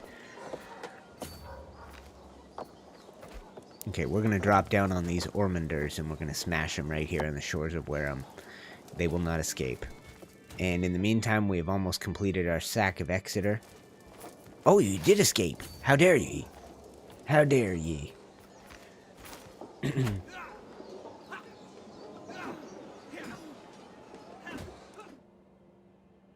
Okay, so expanding into Cornwall. Indiscretions. As her belly grows, I must ask her about it myself. Now, I could announce to the world that we're having a child together, but that would be bad, because then I would gain the trait adulterer, I would lose a level of devotion, I would lose piety, she would be put in jail, by her husband, so the secret stays hidden for now. If she births me a boy, different story. She can maybe go to jail if she gives me an intelligent young son. I would not complain about that. If her husband chose to imprison... Aha! Look who I've taken prisoner. Petty King Dumnarth. Execution? That would gain me... 20 dread. Dread is this stat right here. But 42 critical stress. So maybe we just ransom him off. He doesn't have that much territory, so if he gives me this gold, it will put the war score back down, but really, we're going to win this war, regardless. You know, it doesn't really matter what happens. So we could sell him back, take his 100 gold, and then... I have prowled through the documents, both ancient and of certain less certain provenance, and I have finally found enough material to make the case that you are the rightful lord of Gwent. And that's going to cost me 102 gold, and we will now have a claim, like we have this claim. If you look over here, how do we do it? Actually, I can't show you that. If we click on me, you will see here are my claims: Middlesex, Hrutford, Buckingham, Devon, and Gwent. So if in my lifetime we can complete the Plenary Assemblies 8 years from now, that research, then I can start enforcing claims on my own territory and go, this is mine, this is mine, this is mine, this is mine. Which, once we've completed, we're 2 away. Once we've completed our Gallant trait, I'm going to jump over here to Stewardship and start working on the Architect tree. I think that's probably the wise thing. Otherwise, the other option would be I could... How old are we? Still only 32, so at some point I want to jump over to the learning focus and try and get us this whole of body tree. In a lifetime, you're lucky if you can complete 3, especially at this early stage before you've got big family tree bonuses and things like that. These are the legacies right here, guys. So once we have 1,000 family renown, we can unlock noble veins, and that means 30% chance of inheriting good congenital traits and 30% chance of new good congenital traits, and then over time you can lower the chances of getting ugly sons and things like that. An intelligent giant son. Sounds like that would absolutely flip you to announcing the floozy from 20 years ago birthed your child. Oh yeah, if I knew that one was my boy. Hung Fu of London. I can show you. So she's given me a daughter. She did that last time too. But I can show you here under Hooks and Secrets. Countess Judith's daughter, Hirsworth, is almost certainly your child, and Countess Judith's daughter, Hung Fu, is almost certainly your child. So we know those secrets right now, and I could blackmail or expose. I can't blackmail, but I could expose those secrets. So that would be interesting to know. Oh, and my friend Elfnoth has died from his wounds at age 53. So there's now going to be a new lord, actually lady, of Wiltshire. So she is young and unmarried. I could choose to marry her to my son if I had like extra sons, and then they would take over the territories of Wiltshire, but God, I'm not.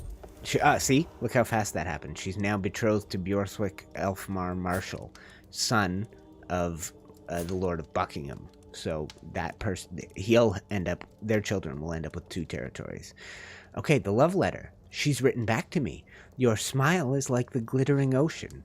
My heart yearns to have you close, that I may know the radiant aura of your soul. Please be the Odysseus to my Penelope. No sooner have I read the letter delivered from Judith than I am on my way to her chambers. My actions will answer her words, and I will make Judith my lover. My courtier and lover. Take that, Solvey, Folky, whatever your name is. Your woman was my woman. I go here, and then as soon as I'm here, boom, I'll take these guys and we'll smash them right over here. We've already got a full war score here, but all is well. I'm going to ransom his son back to him for 30 bucks. He's just a baron, not an earl. And we'll drop down, smash these guys. Heresy. Mandeans, which I think is like a dualist faith. Yeah, Mandeans, they worship... Interesting. Mandeanism traces its lineage to Adam, with John the Baptist as their greatest prophet. The world consists of light and darkness, and in all times mortal souls will be judged as whether they are worthy to return to the eternal light. And she's a theologian, and she's a heresiarch. Yeah. Audra is the local leader of a heretical sect. Interesting. And she exists in Iceland, which is, boom, Iceland. What twisted mockery of our faith. Every time somebody converts, I have the chance to kind of join in and go, yes, I'll make that my religion as well. Following the death sentence of a lowly thief, I asked my daughter Osberg what she thought. She responded that the sentence was far too harsh for such a small crime. Okay, so I can choose to make her just, which improves her stewardship skill. I can choose to make her temperate, which also improves her stewardship skill, if you look down here, and gives her a small health boost, or I could make her cynical. Given that she's no longer my heir, I prefer moderate to just. If you look here, just gives you -3 intrigue, +2 stewardship, whereas temperate gives you +2 stewardship and a health boost. Maybe it's worth it. But she's going to be married to the Prince of Lotharingia. Okay, we'll take the risk, and we will make her moderate. And I will quickly pause, and we'll spend some money. We don't have any money. Oh, it's because I'm commanding an army. Okay, let's take us off command of this army. We don't need to at this point. And we're going to lower our stress by spending some of our money on hosting a feast. So let's do that. And then that keeps my stress bar from maxing out if we do that. Welcome, friends, and we'll end this war here. Somebody has spilled stew everywhere. Okay, well, that's a bad start to my feast. Okay, well, how about that? We won this war. You call yourself a petty king? That's embarrassing. Undisciplined recruits. Earl Ethelwine of Gloucester is bad at commanding armies. I will teach him what I know about command. Is he not my... He should be my spy master. That's a wonderful skill. Yes, let's... oh, but I already have a very good spy master. Is he good at anything else? No. Okay, so we're gonna put this guy in as our chancellor. But good to know we have such talented vassals. You've got to stay, and you've got to stay. Are you good? You're a 10. All right. Okay, we'll leave everyone where they're supposed to be. I thought I had been so careful that there was no evidence of my little dalliance with Countess Judith, the wife of my steward, yet in some unfathomable way, Steward Earl Ethelwald has found out and exposed our secret to the world. I have gained the trade adulterer. I have lost 1 level of devotion, and my wife is really upset about it. And this guy's really upset about it. I shouldn't have dallied. Oh, now look. I've lost a whole level of devotion, and now the Pope won't give me any money for a while. Well, that's not good for anybody. I didn't even get any sons out of it. That was the whole point. Hello, Jay. Welcome to the stream. Upon entering the castle, your pants are already down. Okay, so here's my ugly son. So useless. I try so hard to get a son, and I get born with this. Ugly. And he's going to look it on his face as time goes on. He's going to be a very unattractive man. I mean, I'm not the most handsome of men. But look at this little fugly old fool. And I've had no other sons.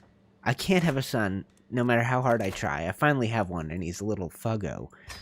What a mess. Jay, I don't know how you feel about this, but I've got an ugly boy as my heir. Oh, thank God. Sigrid Wessex.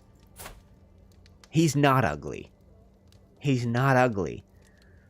No super chats yet, right? Okay, well, I'm not naming my children after you. I'll name this one after my father. If you want a child named after you, you know what to do. Call to war. To the benign petty king Alfred, I call you to join me as an attacker. Oh, he's going to try and take Dublin. Difflin, as the Welsh call it. The Welsh call it. Okay, so he's called me to war. He's already... There's already a fight over there. So I'm paused. We need to flex our muscles every once in a while. So let's grab our troops and we'll drop them down here on Dublin. It'll be a bloodbath. Someone is trying to kill Paterna. She's one of my educators. She's educating my courtier, Darcy, and my daughter, my bastard daughter, Richwara. So we've dropped in on this. This war will be over. Boom. Oh, who controls this? Oh, we've got to go fight the heirs of Ivar the Boneless. Ivar the Second. So we'd have to drop in, do a little dive into his capital. So let's do that. And we'll join in this war. That's already happening. Pick up the speed a little bit. Oh, look at this. Who are all these troops? Where are all these troops coming from? I'm fighting them. What are you guys doing here? Who are you? Jyland. What war are you even fighting? They're also attacking for the same territory. Okay, we're going to have to defeat them eventually anyway. I get it now. But you see, you see they're not red, meaning enemy, or blue, meaning ally. They're in between. They're kind of a hostile, not enemy. As I look in fear of my almost empty coffers, my herald announces that 4 of my vassals have arrived. Thane Sinthreth, Reeve Osmond, Reeve Sigthelm, and the elegant Reeve Elfsiege. Elegant, eh? What makes you so elegant? They all bring me gold. Plump up the war coffers a little bit. I really only recognize all these names because I just finished a binge of The Last Kingdom. Yeah, how hard is that show? The names. Ethelwald. Ethelfred. Elswith. Inswith. Lord Ethelcard. Lord Elfnoth. Lord Osberfelth. It's exhausting, actually, watching The Last Kingdom and trying to keep up with all those Anglo-Saxon names. In the beginning, it's pretty easy. But yeah, Alfred's children, obviously there's Edward, but he's got, like, what's his daughter's name? Ethelfred? Something like that. Oh, of all the buffoonery I've ever seen, in Earl Ethelwine, he's a terrible chancellor, but I'm stuck with him. He's acknowledged Jarl Halfdan's claim. Halfdan's still going? 56? I slashed his face like 10 years ago, and the man is still ruling with an iron fist. As soon as he dies, this whole territory is going to break up into pieces, and we're going to be able to shatter it. But what's happening in Mercia? Is Burgred? Yeah. See, we need Burgred to die, at which point, that's not going to work. You can't marry a bishop. That's going to fail. Okay, as soon as she comes of age, which is now, that betrothal is going to be broken. What a mess. We should marry her when that betrothal breaks. We should marry her to our ugly son. And I should disinherit him right here. Let's do that. Let's go down and we will disinherit. So he's going to be upset about it. He still loves me. That's because he's so ugly. He's like, I don't blame you, Dad. And this guy, Ethelwulf. Oh, he's sick. Oh, we shouldn't have done that yet. That's fine. We got another son coming now with this indiscretion. Judith, wife of a Folky who's going to die of the pox, it seems. She's having a child. Of mine, I betcha. The two of us, a child. Alright, guys. Well, my loins are certainly bounteous, don't you think? The Danes do have better names. So, how did you like The Last Kingdom, Jay? I really liked Ubba in the first season. He's in this world, so he's a brother to this guy. So he died of cancer. Ubba died of cancer, but that's Ubba, the guy that...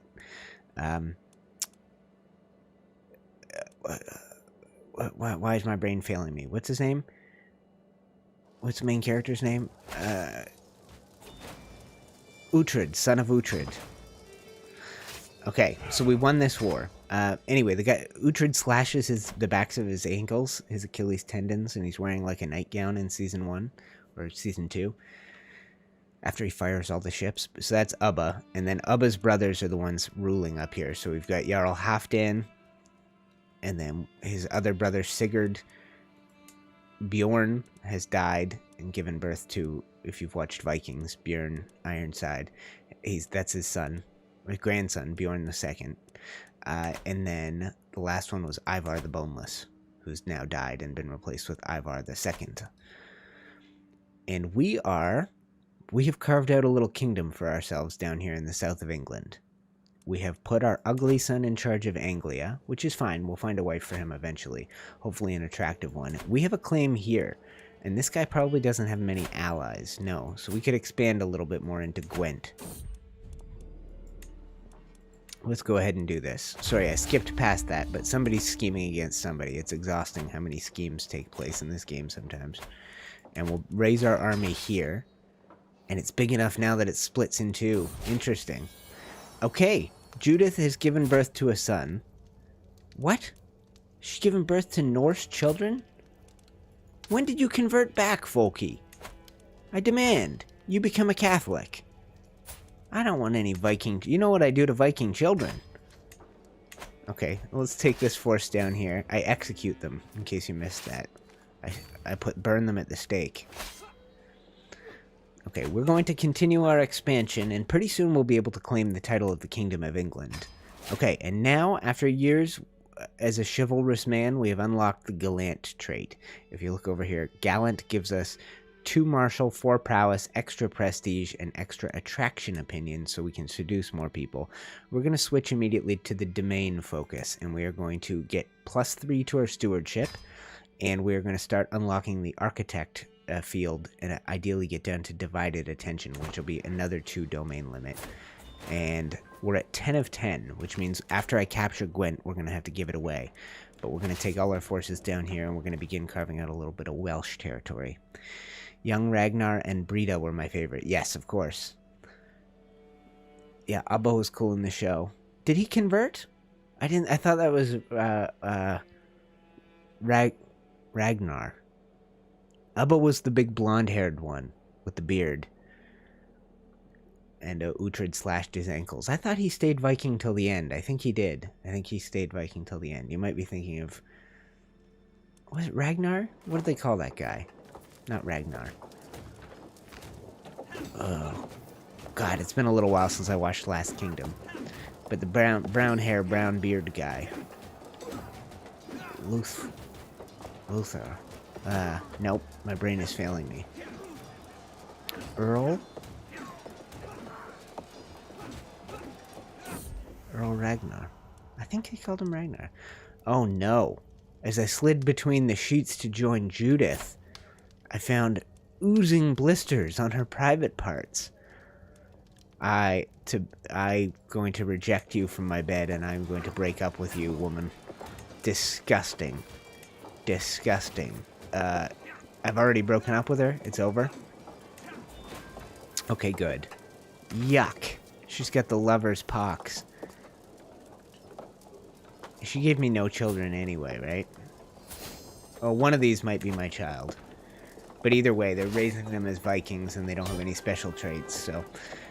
You captured Lady Mafwani. Ransom her off. Oh, I captured all his children. We're gonna ransom all of them, okay?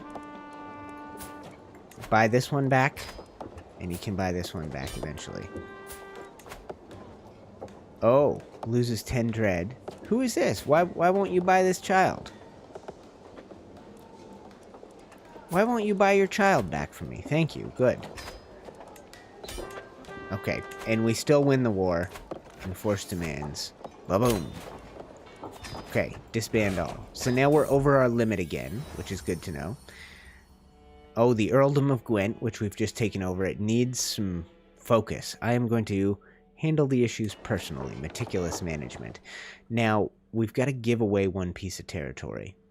Who is a good person to give it to? We need somebody whose heir is going to be good. Although I do have my next son, the one that I want to take over for me. So let's go ahead and just grant him Gwent. And you know what? Given that he can take 3 territories of his own, we need to figure out a way to get these territories off of our friends here. Maybe we can start fabricating claims. Do I have any claims over here? Lord Tedwooder? No, we don't. So what we can do, we can put our bishop to work, fabricating some claims on Morganwig and Brushniog. God, the Welsh spell things weird, don't they? That's got to be one of the weirdest languages in history. My loins are bounteous is not a quote thought I'd ever hear from your mouth. Yeah, that's right. And yes, Ubba was fine. You're right. I think, what was that guy's name? Was it Ragnar? Earl Ragnar. I think so.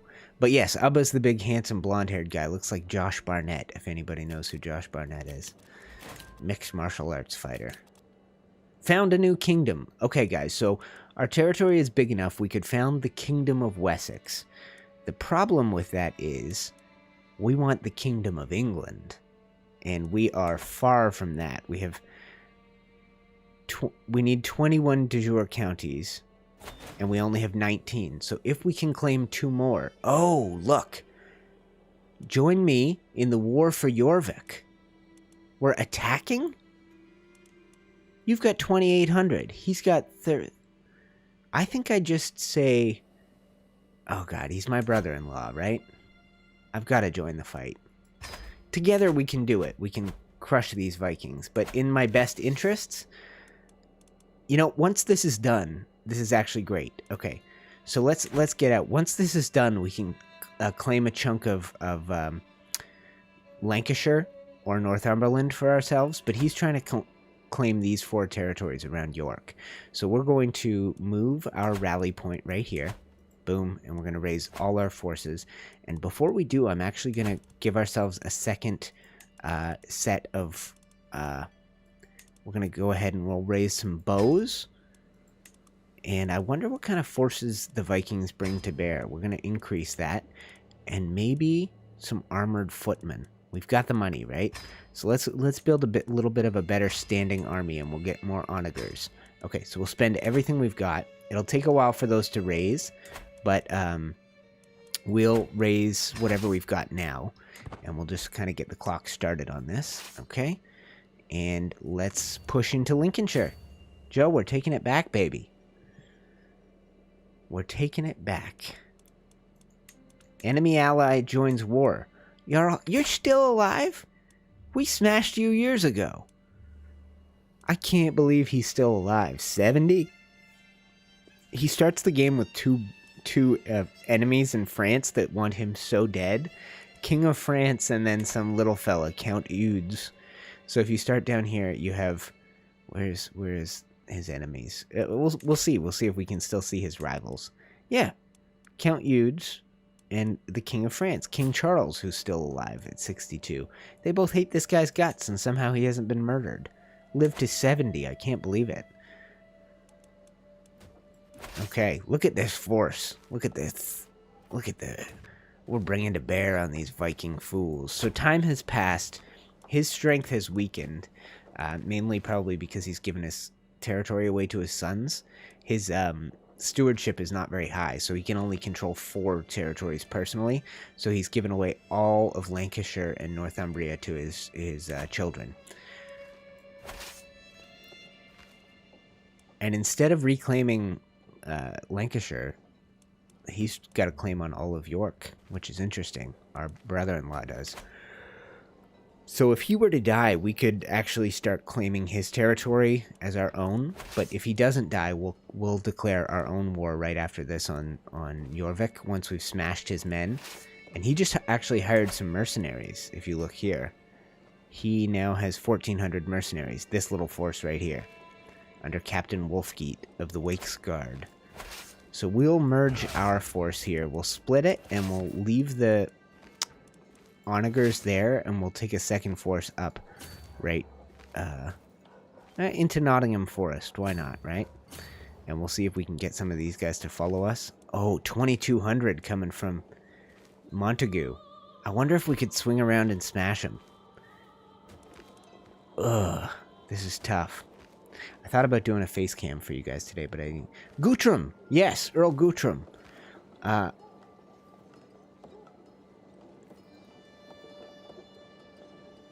Interesting. Yes, that's right. Yeah, that was Earl Guthrum. You totally nailed it.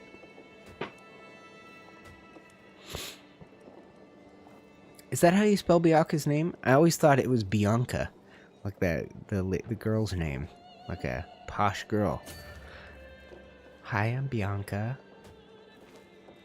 Bianca, okay. That makes total more sense. Alright guys, we have been going for a little under 2 hours, 12 people watching live. Go click that like button if you haven't yet. And I'm in dangerous territory. I'm just sort of hanging a force here in Nottingham and trying to adjust their positions, but we don't have enough on our own to smash them. We kind of need to wait until this city falls. Once it does, we could come down here and fight them, but actually the Mercians don't seem all that worried about that, so maybe someone's trying to kill Folky. I'm fine with that, actually. Maybe I swing up, and you can see we'll lose 200 men in this endeavor, but maybe I swing up and begin the siege of York, because the Mercians don't seem all that worried that their territory is being sieged. So, a ruler in the making. There is no end to the opinions and wants of my son, Lord Ethelwulf. Half of the time he's trying to tell me what to do instead of the other way around, so he's a bossy fella. That's great. That means we can either focus him on martial or stewardship, but he's actually becoming quite a good steward right off the bat, which is wonderful. That's a good child. I'm glad we disinherited his ugly brother. He doesn't look that ugly, to be honest. This is like tier 1 of ugliness. As the game goes on, you get to see super ugly people. J. Oh, I just know how it's spelled because I watched with subtitles to help with phonetic issues. Oh, good. Okay. That totally makes sense. It makes it easier to tell between Ethelfred and Ethelred.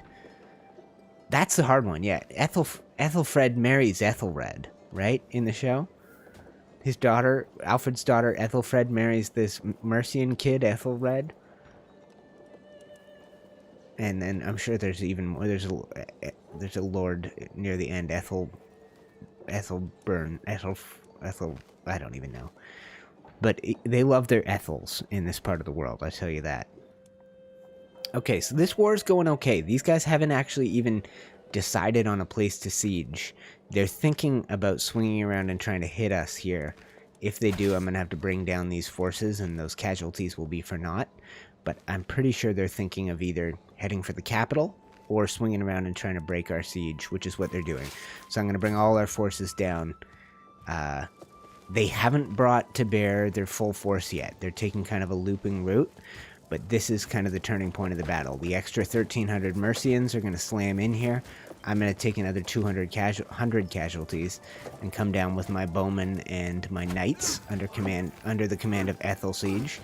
And they're going to be late. They're going to be too late to win this battle. I don't know why they swung around this long way. But the commander down here, this is the one we don't want to deal with, is this guy right here.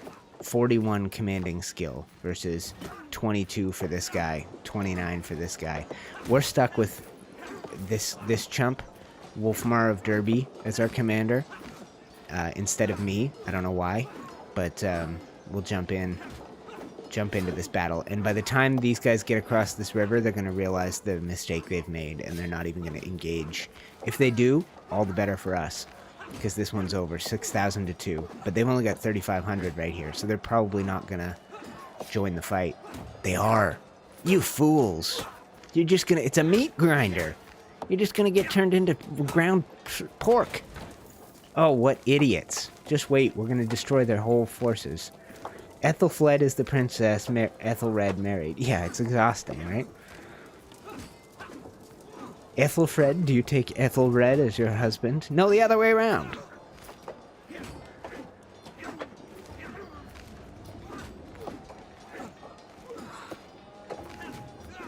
Oh, see, that's the trick, Nemesis. If and when you died, you get to choose which heir you become. You do not. So you have to arrange your succession in advance. The moment you die, and it could happen for me now, I could die in this battle. It's not. I'm 37 and I'm a great warrior, so we've got tons of time. I should live into my 50s. We've probably got 20 years ahead of us. But if I were to be murdered or something like that, boom, it just switches, and you are your heir. And if you haven't properly sorted out your succession, it's a mess. Right now, I disinherited my ugly boy, so my second son will take everything. But if I had 7 sons, this would all get divided amongst them. And then when I take over as the eldest of them, it's going to be a slow, messy thing trying to overcome it. We have chewed up and obliterated their armies. So the moment this war ends, I'm going to declare my own war for what's left of the Viking territory. Once that's done, I'll be able to form the Kingdom of England. I'll be able to vassalize my brother-in-law here if he accepts. And, God, this is going great. Yeah, Ethelred was a weasel, for sure. He's one of the least... and a bit of a sadist. Enjoyed dominating his woman. He's just a dark-hearted man. That first time when she thinks she's going back to like a happy marriage and you know, like her mother, getting to stand by the ruler's side and provide wisdom and guidance and be part of his councils, and he's just like, no, you are my plaything. It was so hard. If you died without a son, no, the game is not over. I would take over as a daughter. Now, it depends on how you play, but for a long time, this girl was my heir, the one that we married off to the Lotharingian prince, who she's now gone off and married, because she's 18. He is still the heir, so if you look... Oh, he's not an heir. This guy's primary heir is his brother for some reason. Why? Prince Louis of Italy somehow has a better claim than Prince Hugh. I wonder why. If we had enough influence, we could invite him to court and then eventually fight for his... Oh, crap. Pay better attention, sir. I think we're still fine. They don't have enough men to turn the tide of this, but I let my army get caught. No, you would take over as a daughter. So if we look around my realm right now, Wiltshire, ruled by a girl, so we would play as her. Sometimes it's nice playing as a female character, but generally you don't get the chance. She's marrying the giant. Oh, he's not a giant. He's just a bulky lad. Doesn't he look like a giant? God, he looks like a big boy.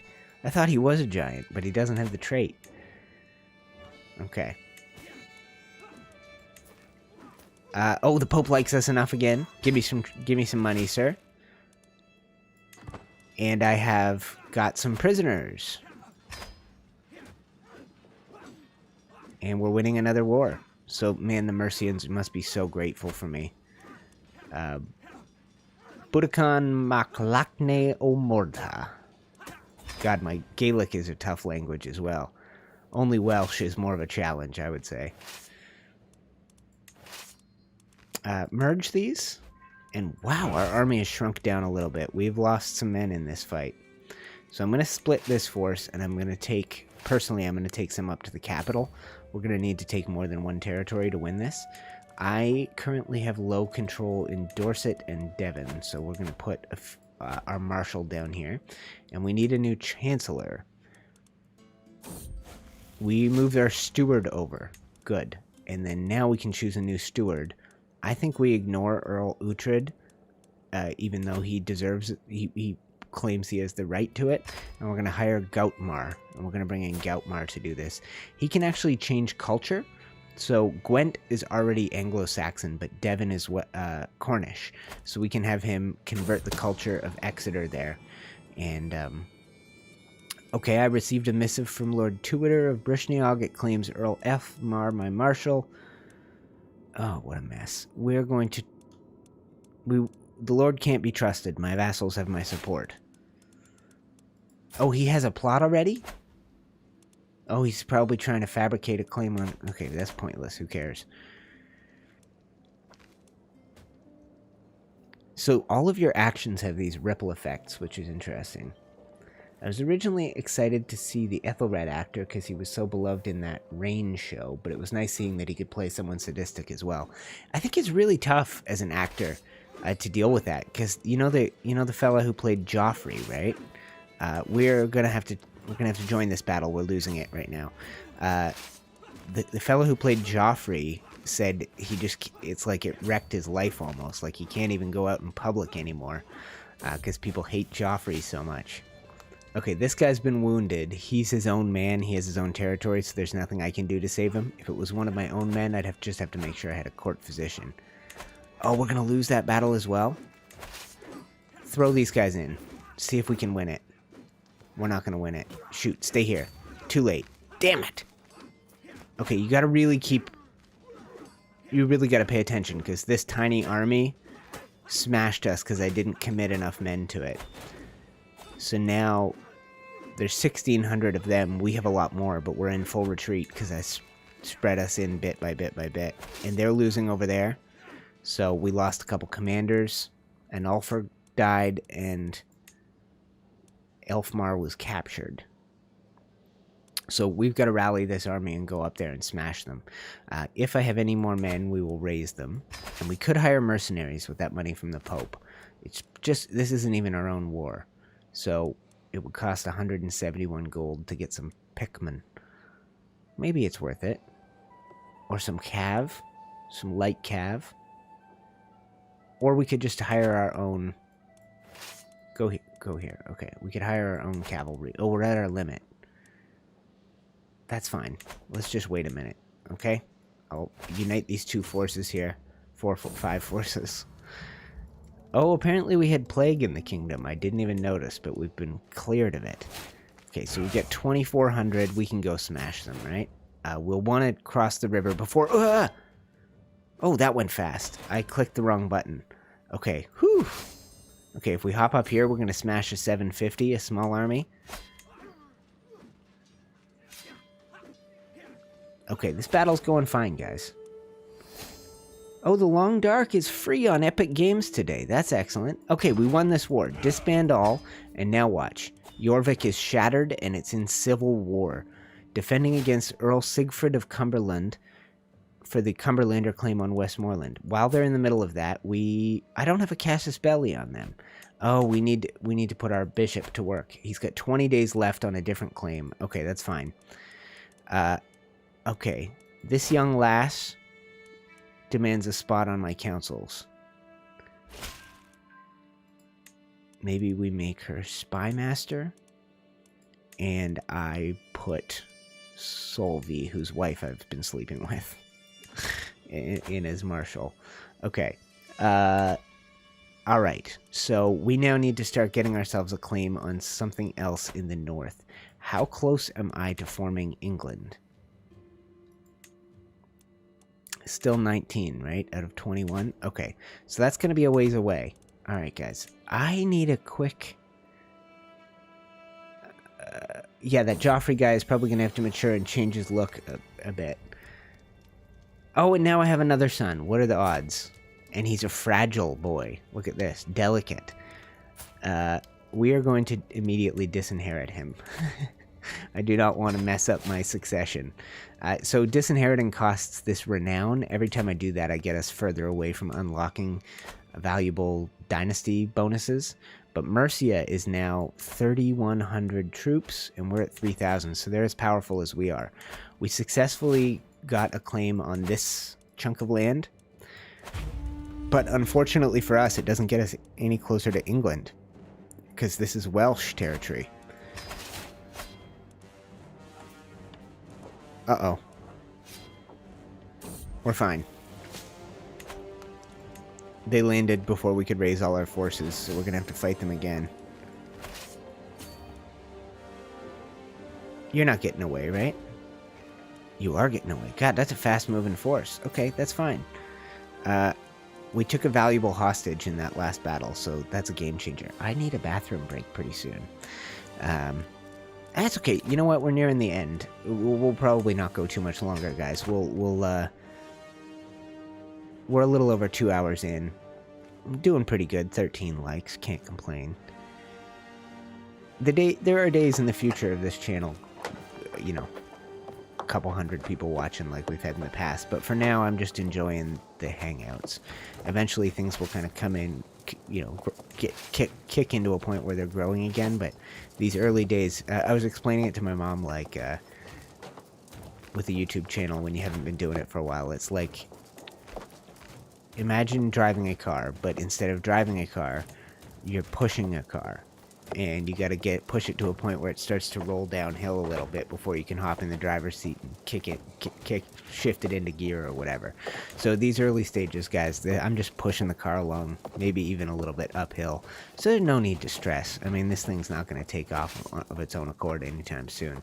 So the 9 that are watching now, it just is what it is. You guys are the ones helping me push the car along, right? And at the very least, we just got to enjoy the ride. And if the car takes off and starts rolling downhill again, maybe come Arc 2, then so be it. We'll hop along for that ride as well and enjoy it when it comes. But in the meantime, we just take what the universe gives us, right? So we're expanding our kingdom. It would be cool to claim the Kingdom of England before we're done for today, guys. That would involve probably like 4 more years in game. So why don't I turn up the game speed a little bit to game 3? We can probably play at 3. 5 is too fast. We'll play at 4, and we'll just try and finish this up real quick. Can I catch him? Arc 2, yeah, I don't know what to expect. Is it going to be like Atlas, where it was just like this little flash in the pan type thing? Or is it going to be like Arc, where it's this whole years of constant fun and entertainment? I don't know what to think. Okay, we've expanded our kingdom even further. Okay, I'm going to give this new territory to my attractive son. He's not especially attractive, he's just not patently ugly. My steward, Gautmar, has many secrets. Oh, what does that mean? Well, that's fine. Look at this child bride. You marry a grown man? Well, she looks so young. She shouldn't be birthing children yet. Okay, so we're allied to this guy. We cannot keep anybody in this marshal job. They keep dying. Let's put this guy in for now. But we need a couple of claims up in here. If we look, we don't have claims to anything in the far north. The only claims I have that I haven't been able to sort of exercise are for these 3 little territories right here, and we can't do that until we complete this Plenary Assemblies research, which is 7 months away. So let's pick up the game speed for a little bit. Let's let this claim go through, and let's complete our Plenary Assemblies research, which would be good. Take all the commoners you need, Sighelm. He's one of our mayors. So we're just watching this wheel follow through. We have a pretty good hold on England as it stands right now. This guy is our ally and brother. Ealhswith, my daughter, comes of age, and she's been betrothed to who? I don't remember doing this. Oh, I remember now. The son of the Lord of Gwynedd, who's lost some of his turf to Powys. Oh, I see what happened. Oh, she's married to his brother. Oh, we married to a younger son. Okay, so here's a little glimpse of what happens. This guy died. His territory was split in 2. One son got Powys, the other got Gwynedd. Why would this son get Powys, though? Son of Prince... But our guy? This fella just got one little territory? Shouldn't he have gotten Powys? Anyway, doesn't matter. So our daughter's been married off to him. We can confirm it right here. She'll go marry him. And now instead of being allied to all of Gwynedd, we just get this guy as our ally. Maybe I can swing an alliance with this guy? Yes, I can. And can I swing an alliance with his... No, I can't, because he's a grandchild. So it just sort of breaks up. And Jorvik is no more. The King of France has taken Halfdan Whiteshirt. The former Viking overlord of this big chunk of land is now the prisoner of the King of France. And the King of France died without an heir, so his brother took over, this doofus. And he's unmarried. If we wanted to, we could set up a powerful alliance with my 11-year-old bastard daughter to King Louis the Stammerer. Oh, and he'd accept it. If we needed a powerful alliance, it's just sitting here waiting, and if I wait any longer... Okay, do it. If we wait any longer... Oh, too late. Too late, he married somebody else. I was going to say, it's very rare you find a powerful ruler without a wife or whatever. There's a little bit of Vikings holding territory up here in Strathclyde in Scotland, but we got to put our focus right here. We need 2 more territories in the heart of England, and we can't take them from Mercia because he's our friend and ally. So we got to speed the game up a little bit. And we have... Okay, this is cool. So we've accomplished Plenary Assemblies, which means we can now unlock Limited Crown Authority Law. That means I can claim some territories for myself. And on our path to making England our own, we want to carve out some of Essex for ourselves. So I'm going to raise all my armies here, right here, and I'm going to say to this guy, whose wife I've been sleeping with for years, your title, which I already have a claim on, is my title. And he is actually going to roll over and take it. I can't believe it. He's going to be like, sure, whatever you want, boss. I can't believe it. He's now my rival, which I don't blame him, and his wife is out of prison. I can no longer invite her to court. Why not? Oh, she's married to... Okay, she went to like... Oh, and there's his giganto son. Could I invite him to court? I can't. Okay. But we now have London for ourselves. And that means I should give away a bit more territory to my boy, who's currently... Oh no, that's a different fight. Okay, so my boy, I think... Let's get one more holding for ourselves. I'll move my capital. I think I also have a claim on Fruitford here. So we're going to move our capital over here. This is because we have the higher crown authority from Plenary Assemblies. We can go here. I think I have a claim on this. And I will revoke your title to Fruitford. He might accept. So we'll find out if we get a little civil war here in a second. And if people join him, we'll just have to put down the revolt and take away all their territories. But he's also a wuss. I see no choice. Oh yeah, what about you, Earl Elfmar? I have a claim on this as well, don't I? I do. I'll claim it for myself. And he's going to revolt. Sooner or later, he's going to revolt, and this guy's going to join in. And then we'll be able to just strip England to bits and hand out the pieces to our sons. Do it. Fight me. I dare you, sir. I dare you, sir. I have no... Look at all these wusses. Am I out of claims? Yeah, that's it. I took all the territory that was mine, and nobody even raised a finger. I can't believe it. So I am now 3 holdings over my domain limit. That's cool. So this son can handle 2 more territories. I am going to give him... Oh, actually, before we do that, let's move our capital. Right here. Move realm capital. Boom. We are now capital in London. And we're going to grant this son Somerset and Dorset. And that's it for now. Okay? And I am still 1 holding over my limit. Interesting. What is my wife doing? She's already managing my domain. And we don't have anybody good. Okay, let's do a quick peek through our court and see if we have any unmarried women. We can use them. This one. Let's see if we can use her to bring in, a talented steward. A chancellor. So we'll matrilineal that. He'll come join our court. And one of the big steps up in this game over the old ones is the 3D rendering of these characters. And as you choose different traits, it changes how they look. So like this guy is gregarious, stubborn, and forgiving. This guy is like craven. So even though he has forgiving, he's got craven. So he's got this little like hand-holding, snidey, sneaky, kind of pose. This guy is probably wrathful, sadistic. You can tell by the look on his face, right? Whereas like, if we scroll down a little bit here, let's find somebody with a notable look. I bet, you can see this guy. He looks nice. He's trusting, right? You can see it in his face, right? Scroll a little further. Let me find... Oh, these are all children. Let's take a look at this guy, Marcus. Compassionate, gregarious, and fickle. Compare him to Heising. You can see Heising's face. He's just a grumpy old bastard, right? So... Anyway, that's just a little taste of how things work in the game, right?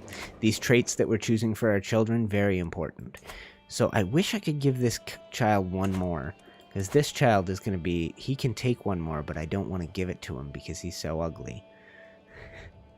So maybe I stay 1 over my limit for now. We put our new powerful Chancellor, Friedland, in, and I want to give my son and heir Exeter. That's kind of what I want to do once it's done converting. I'd like to give him that territory. If I give him more than he can handle, he'll give it away to somebody, but maybe he won't, because he doesn't have a duchy title. So maybe I can just grant him the Isle of Wight, and he'll hold on to them for now, instead of... He can't really give away... Yeah, he can't really give away any titles, so that works. So we'll put him over his limit. Now we just speed along until we can get 2 more titles. We will form the Kingdom of England. I'll start spending our $555 on something valuable here in our capital, where we can build a castle, walls and towers. Okay, and in time you can build the Tower of London right here. We need, I think, we need a new innovation, so I should actually focus us on that. We already have the Mott's innovation. I think we need battlements for that one, but these are the ones that are available. Casus Belli, city planning, which can be village center, shrine, prayer halls, and trading outposts. That's not even that useful. Mustering grounds, which is 2 extra man-at-arms regiments. Levy reinforcement rate or barracks unlocks all tribal era military buildings. Let's do that one for now. And that will take how many years? 19 years. Now watch this. If I were to switch my wife, is she any good at learning? If I were to switch her from domain to patronage, we'd lose the bonus. She's giving us a +3 on domain limit, but then we would go from 19 years to 19 years. So her bonus is not that good one. So we'll switch her back to manage domain because she is so superb at that. She's actually gone up. She started at a 24. She's now a 26 in the domain. So not a great wife, but she's given us now 3 sons, which is wonderful. How can you complain about that? My last wife couldn't give me 1. So we're going to ignore this found a new kingdom. New kingdoms are great, but instead of forming the Kingdom of Wessex, we got to push on until we can claim the Kingdom of England. And once we do, we should be able to just swallow up Mercia, because we will be their rightful liege. To do that, we need to get a claim on Lancashire here, and we are not far away. So let's speed the game up. Give me a claim on Lancashire. Boom. Okay. See it done, and I'm going to get him immediately to go to work claiming another territory up here in the north. Okay, and we will declare the war. So he's lost everything, this guy, son of... Oh, we're now dealing with a grandson. I wonder what happened. Did his father get executed? Let's check real quick. So his father is the son of Halfdan, and Halfdan died from his wounds. Okay. Interesting. So we've now got a boy ruler up here, so this should be easy. Oh, and look who's back for more, my ex-wife. I'm walking through the gardens with some of the lords when I notice Ilswith approaching. I step aside to let her pass, but to my great surprise, she blocks my path and kneels before me. Before I have time to properly process this turn of events, she begins to sing. I quickly recognize the tune. Never gonna give you up, never gonna let you down, never gonna mess around and hurt you. Is a famous Anglo-Saxon love ballad. I've heard it performed countless times, but never with such skill and passion. The intense emotions of this song are mirrored in her gaze, which is set on me. She does not look away for a single heartbeat. Should we take her back, guys? Should we take her back? She had a bastard son with folks. This one. Yeah, this one. So the child she had died in captivity, the bastard child. And then she had a bastard daughter by me after we were already divorced, and then she had 2 sons with her current husband. Do we take her back? I'll show you Nemesis. How do you progress above Petty King? You have to form a kingdom title. We could do it now, but I'm waiting to form a better kingdom title. I need to see a little love on this. Do we take her back, guys? What do we do with Ealhswith? She just rickrolled us. She's never going to give us up. She's never going to let us down. She claims she's never even going to mess around or hurt us. What do you say? What do you say, my friends? Oh, we could also do that. Alright, let's just do it. Let's let her try and win my heart. So we're going to declare war for this claim. Nemesis is asking what it's like to have your heirs on your council. So that's kind of a key thing as the game goes on. We should be personally educating our children. So I'm going to switch gears here. Let's do this, guys. And I'm going to offer guardianship. Me. And I think I have no other wards. and I'm going to go to my less ugly son, and I'm going to go offer guardianship me. So they are too young to be on the council, but I can now choose to shape them in a direction. I can choose their education and the traits that suit that education. So I'm going to make this son a stewardship guy. I think that's probably sensible. And we will choose focus. And this guy, if you look over here, his trait is pensive, which means stewardship and or learning. I think we'll also give him the stewardship education focus. And then he's already got one trait, trusting.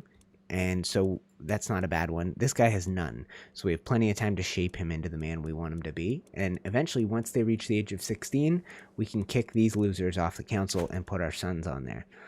Black Shimmer said leave her be. Nemesis said does she have blisters? No blisters on this one. That was just some other hussy that we were betting. All right, let's raise up our armies. Let's go work on the Kingdom of England. We will stop being a petty king, which is essentially a duke. An independent duke, and we will start raising our 2 sons. Now, the problem with raising children is it really maxes out your stress bar sometimes, so why don't we spend a little bit of money? I'm going to get us out of command of one of these armies, and we will put Heising in command, and we are going to go on a hunt. Why not? Actually, before we do that, let's seclude ourselves. I am truly at peace, and then go on a hunt. So we'll lower the stress bar down here at the bottom. Sound the horn. And get to work on this, which is unlocking quicker construction methods. So we're started a construction project down here of a castle. It takes a while. So that will be done in 19 more months. So that's good for us. In the barony of London. Black Shimmer didn't want me to let my wife come back. We still have the choice. We could still shut this thing down early on. So yeah, we're going to educate our sons and heirs. We can check and see if there are any children currently without education right now. And I go down to this one because it's men and women. And Paterna, educate child. Okay, so we do have a few. And you? Oh, he's not actually in our court. You educate child. Oh, we have a daughter that's not being educated? That's interesting. Okay, we have a bunch of uneducated children. Where did all these people come from? Let's get this done and we'll look at this event here. I don't know. It looks like somebody's been wounded in the hunting endeavor. Oh, that might be it. Okay. Move! I am trained in medicine. Countess Leah fled. Oh, that's the little girl, right? She's growing up. Oh, I healed her. What a boss. She's become sadistic, though. That's a little scary. She didn't give you a son, so don't let her back. Yeah, but she was my soulmate. The problem with raising children raises your stress. So true. Yeah, good point. Okay, Edberg comes of age. She needs a husband. Now, she is the only one of our daughters to get this quick trait. So instead of marrying her off to some powerful alliance like these guys, what I'm going to do is hop in here and we're going to find her a matrilineal marriage to someone else who has a great trait like Orton Debray. Is he is an heir to something, but not a barony, so that's fine. So we're going to do Orton Debray, matrilineal. Oh, he won't do it because he is an heir. But I want another, like a genius child. So we could actually specifically, hold on. We could actually specifically search that. So which daughter? Not this one, this one. So we can go find spouse, and let's say we want a genius. We'll go in here and go genius. He's the only one. Okay, so instead we'll take Infrith, who's an Anglo-Saxon and intelligent, and we'll make it matrilineal. He is a decent enough fighter, so he'll come to our court. And the only problem is he's chaste, so he's going to have fewer children. But give us, 2 years, guys? We will have the Kingdom of England. We will have advanced in the game. And even if this guy doesn't agree to become our vassal, we're going to be able to, chip away at his kingdom because we'll have a rightful claim to everything in there. Your daughter Edberg with my acquaintance Infrith. Oh, it's my friend over here, my spy master, the one who I healed. Okay, so let's pick up the speed a little bit, my friends. we've got the Jylanders coming into our fight. They currently only bring 854 men, because they're ruled by this Herculean boy of disputed heritage. Herculean's an awesome trait. Prowess +8. Health, huge boost. Attraction, opinion up. So slowly over time we want to get all of the best traits into our lineage, but I forgot there's a pretty good delay on this stream, guys, so that you can get the highest quality, but it makes a little bit more of a delay. So when I'm asking direct questions like that, I end up having to wait a long time. I won't do much more of that again. But yes, we're working. So Queen Beatrice gained the trait Architect. Now that means she has fully explored a tree. So that's another +2 to her stewardship, which rubs off on me, right? We're currently working on that same tree ourselves. So if you look here, the Architect trait is down here. So we're working towards that. She has completed her own tree in her time as my wife and woman.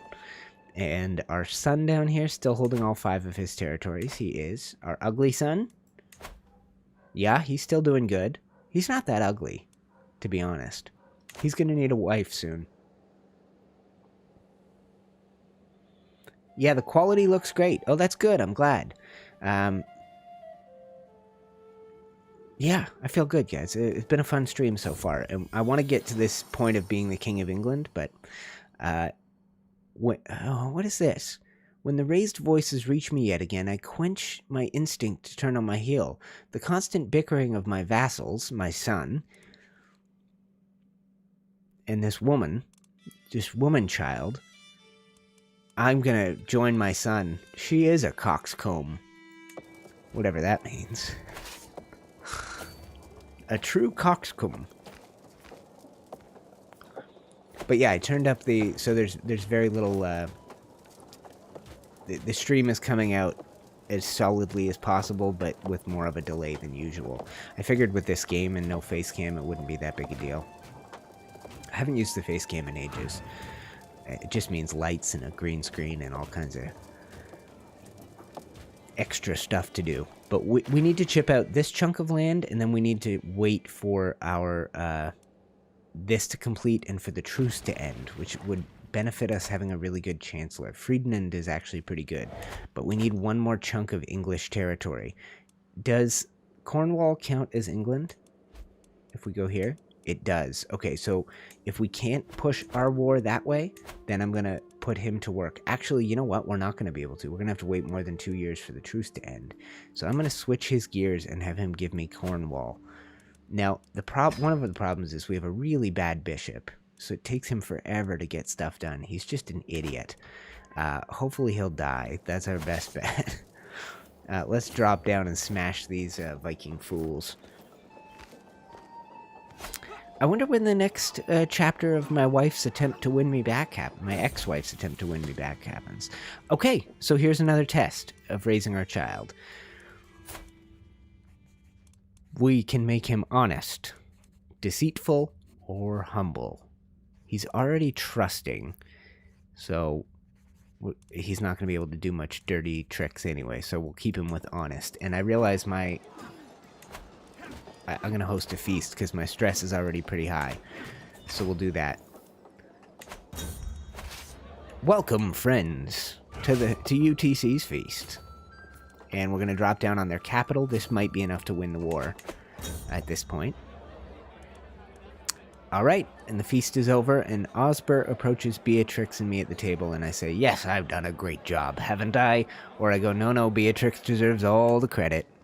My homely old wife, who's very good at running kingdoms. I married her only for her ability to run the kingdom. Uh-oh.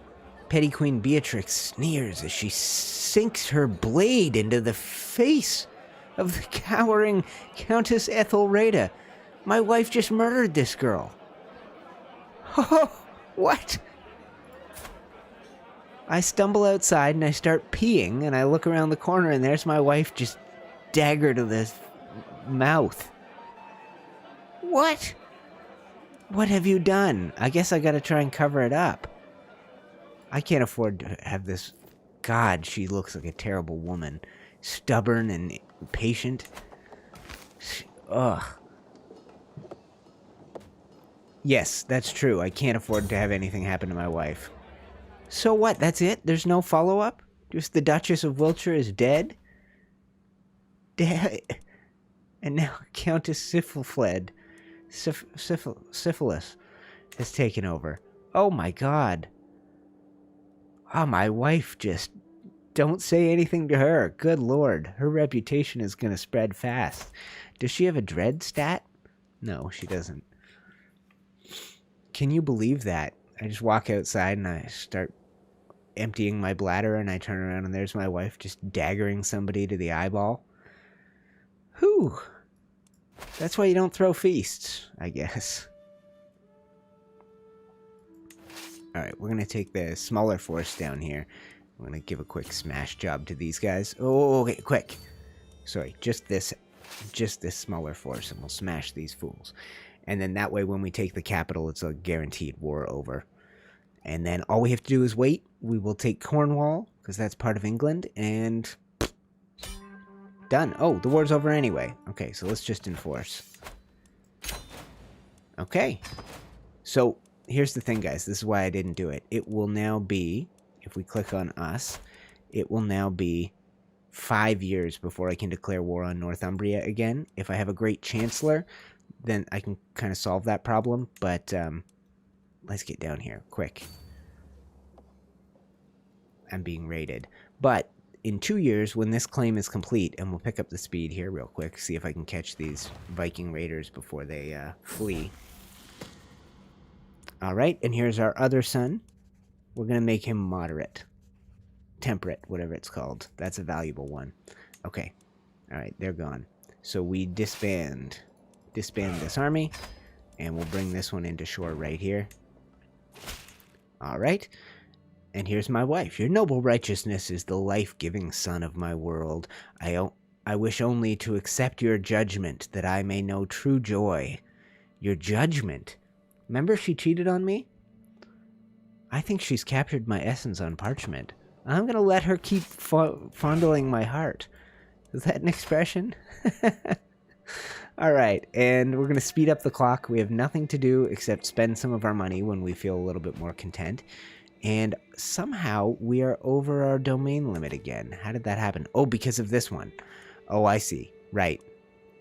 We have a third son down here who's been disinherited. I'm just going to grant him the one title up here. And actually, I didn't show you this, but now that we've increased our crown authority, we can get rid of barons. So this guy worships the wrong religion, so we can just revoke his title. Boom. And then we know my son is going to be ruling in this territory, so we want to make sure he has at least one good counselor. So we go here, grant to, sum of all skills, Infrith. Oh, he's the one married to my daughter, so we're not going to do him. But we'll go Leofwine of Exeter. We're going to grant you the city. Come here. Close this. I'm going to grant you the city of Salford. So he's now a mayor. He's got a couple decent skills. And then my youngest son, right here, the fragile one, we're going to give this title to. So he'll just hold on to that for now. It's kind of disconnected from the rest of our realm, but we'll be able to carve out some territory for him in time. And now we just speed up the clock. Unpause. And we wait for this to go. We're going to smash the Cornish, making acquaintances. Earl Alfred seemed to enjoy our latest feast immensely. So, we could make him greedy, which, bad for diplomacy but makes more money. We could make him lustful, but that's not really useful in this type of character. So we'll just keep him gregarious, which is good for diplomacy. And you can see he's actually a pretty good diplomat with all these skills. I could shift his focus if we hadn't done it already to diplomacy, but it's not in the wheelhouse of a pensive child to be a diplomat. Oh, and now we get to ask for some favors from this wife. We could ask for a rare orchid. Whoops, let that bar fill up. A rare orchid, which gives us more learning and prestige. We could ask for a necklace, like the one my son wears, which is more prestige and attraction. Or, I could ask for a pet. Let's do that. She has brought me a dog. I have gained a dog. And I will name him after my dog. That's not how you spell it. Chopper. What a great name. Okay, so the sad thing is that dog's gonna die eventually, so. Wives with bonuses for the win. That only the first killing you're aware of, wife has committed. She knows how much. Who knows how much blood is on her hands? If you have just one person greedy, that might help. Be more fun in the barracks or buildings of culture. Yeah, that's interesting. Present my claim on Cornwall. Yes, please. All right, and now we drop in, and we take one more territory, and we form the Kingdom of Goddarn England. Protect me from sleep. Okay. My brave guardian. She is really doing everything she can. Okay. Declare war. Okay, that's my bastard daughter. That's fine. My claims. Declare war. And we are so close, guys. I don't know who his allies are. Doesn't matter. They're not strong. Okay. Catch them and smash them. So far, we have not run into an enemy that is truly terrifying. I don't know how we've been so lucky. But maybe with the Mercians protecting us from the Vikings up there, no Dutchmen have picked fights on us. Our hardest fight was this little tiny county down here when Jarl Halstein came after us. But Scotland has not been strong yet. And they have a bunch of territory. They're slowly chipping back from the Vikings. What is Valicia? Valicia? Oh, I've never heard of that. They worship a different religion, so they're not really Vikings. Interesting. And there's no powerful forces over here. Excuse me, most things have kind of fractured and gotten smaller in this part of the world. France has lost chunks of its territory to Italy, which is interesting. Lotharingia is still ruled by King Lothar, and his heir has changed again to a daughter. Why wouldn't you make it a son? His son is married to my wife, my daughter. We've got East Francia, King Arnulf. They're all part of the same dynasty. Carling Nancy, Carling Sancerre, and Carling Sancerre. They're all part of the same family. These are the sons, like the descendants of, what's his name? French guy, Charlemagne. These are all descendants of Charlemagne, who once put together the Holy Roman Empire, and since then it's been shattered, but somebody wants to unite all of these four kingdoms into Holy Roman Empire. That's a big goal in the game. Elsewhere in the world, Byzantine Empire looks pretty big. These are like sort of in the vein of the Mongols, these people out here, but we're still 500 years before Mongols. These are the early Arabic rulers, Muslim rulers, and this is Jerusalem. In time, the Pope will be able to start calling crusades, hence the name of the game, Crusader Kings, and we'll come land down here in Jerusalem and try and carve out a Christian empire. And then we have a lot of Muslim rulers in Spain right now. This is Muslim down here too. This might be Christian. Yeah, so Asturias is Christian and Navarra is Christian right now. But Spain has mainly been lost to the worshippers of a totally different faith and the Catholics. We're trying to keep England Catholic. This guy has stayed Catholic so far. This guy, but there's war going on right now in Wales. But Catholic Scotland? Yeah. Okay, so Catholicism's remained pretty strong. And we're still years away from the first crusade, I bet. But if I speed this up a little bit, guys, we're going to drop our full army down here. And before they can finish their siege up there, we're just going to smash Cornwall. And I haven't shown you this, but once you put a breach in the walls, which we're not going to do, are we? We can assault fort and just boom. Curse undone. The twists and turns of fate have not always been to my advantage. God knows that I was cursed the day I met Ingleroar. Who? Apparently she's my enemy. Fate has smiled upon me and brought that abhorrent witch to her grave. Good! That brings my stress down.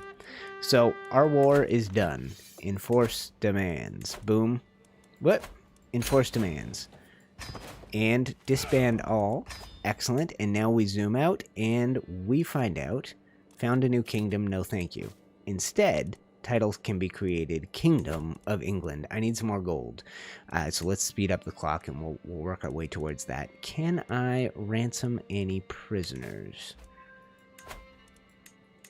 Okay. Ransom. For a favor. Oh, should my dog come to my council meetings? I say yes. Is this guy worth having? Yes, let's recruit him to our team. Negotiate release, recruit. And you can renounce your claims. This is our other son.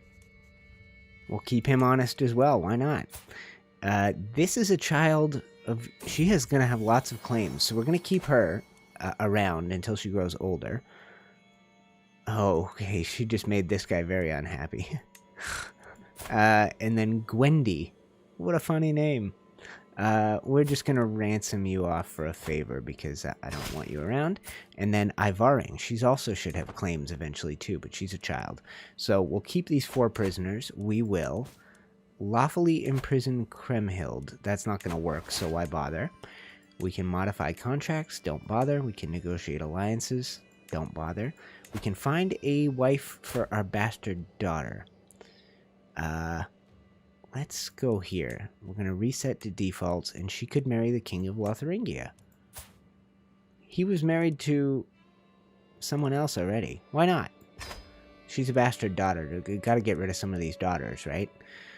And now we have 500. Boom, Kingdom of England. Create title. You are now a mighty king. We are now King Alfred the Great of all of England. Now, this is very important. We have to test this right off the bat. Offer vassalage. Oh, he's at war.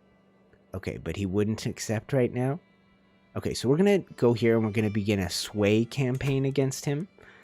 And that's going to help him like us more. He's currently fighting some random guy. But the war's almost over, so let's just speed it up a little bit more. And we'll see if we can get to the end of that war. Oh, he died. Okay, there you go. Offer vassalage. She's at war. Are you at war as well, child? No. She will accept my offer. She is now my most powerful vassal. And you are at war. Okay. Being drawn into another war against Brendalog. Has 41 soldiers. Sure, I'll agree to it, but I don't even need to get myself involved. We just need to wait for this Mercian war to end. It's at 95%. They're fighting... we could peek at it if we wanted to. They're fighting down here in the heart of whatever Bavaria or whatever this is. Alright, and that looks like it's done. And we won that war, and has she won her war? Win your war already. Is it love? King, save progress. Do we take her back? She's 46, no longer fertile. I will give her a kiss, but she will not be my soulmate. We share one kiss, sweet like honey, but I won't take her back. The cheating hussy. And now all we need to do is absorb. That's kind of great, actually. He died at the perfect time. His kingdom split in 2 between his 2 daughters. She's got sons and is married. And, whoops. I will strike a deal with the Chief Mason. And she's got sons. And so she's married to this guy, who is an Irishman with no lands. Can I... Nope. And still Catholic, right? And she is married to Petty King of Mercia. He's got no lands of his own either. Okay, so they're both just standalone female rulers and young, which is good. My ugly son, and he did turn out pretty ugly, I gotta be honest. Pretty ugly. We can... Isn't there a thing where I can change his, like, outfits or whatever? Maybe not. Yeah, I'm supposed to have a little thing here where I can change what people look like, but maybe I can't do that anymore. Oh, and we're being called into another stupid war. Waste of my time. I just want to get Mercia under my... Yes, good. Offer vassalage. Boom. Because I'm the King of England. Biatch. Accept my rule. Swear fealty. Kiss my feet. Accept it. Speed up time. Uh-huh. I accept your gracious offer of vassalization, my ladies. Ba-boom. There you go, guys. Check that out. Pretty good first day. I think we're going to call it there, my friends. I will save. And you said 2 questions? Oh, I see. Do you have all of your heirs set up? Yes, I do. All my heirs are set up. It's one son is going to take over everything, which is great for us. And then, one greedy pirate person. Yeah, there's some traits that are just not that beneficial to having around, and greedy is just one that I never find the value in it. It's like if somebody's greedy and you have their heir as a prisoner, they won't even pay to take them back. It's like there are some that are just I don't ever see a real point in doing. So now that we have this person, we could like really mess with them and go like, I'm going to take this vassal away or this vassal away, or give you this or give you that. But at this stage in the game, we're going to keep everything to ourselves. Now that we're a king, we can grant away some titles. So I could create the Duchy of East Anglia and just give it to this fella. I can create the petty kingdom, the Duchy of Wiki, and just give it to this son. Or of Wessex if I wanted to. I can give away different chunks of my land. In the last stage of the game, I couldn't give away my petty kingdom titles because, and I have 3, so 4. So the game is going to tell me up here, too many held duchies. It's going to want me to start giving away some territories, and I don't even have East Anglia. So we'll do that next time we play. I think, look out for me, maybe next weekend is after Christmas. I might be back on this Saturday, but if not on the Sunday. Tomorrow, I think I'll have a video coming out of something a little bit different. And then on Monday, we finish up our last series, which is Among Trees, and I have a new one already started recording. We've got something totally new that we're going to be taking on together, so that'll be fun. Game is saved. We've gone on a fine adventure together, my friends. Let's just make sure. I already did it, right? But it saves once a year anyway, but we'll just make sure we're totally saved up. That's it, guys. Thank you for joining me. Totally appreciate it, and I will see you guys very, very soon. Don't forget to click like on the video if you're watching the replay, and I'll see you very soon. If you enjoyed the game, drop below in the comments and tell me you want to see more of it, and we'll pick up where we left off. But for now, this is kind of a one-off. We will see. All right, guys. Talk to you.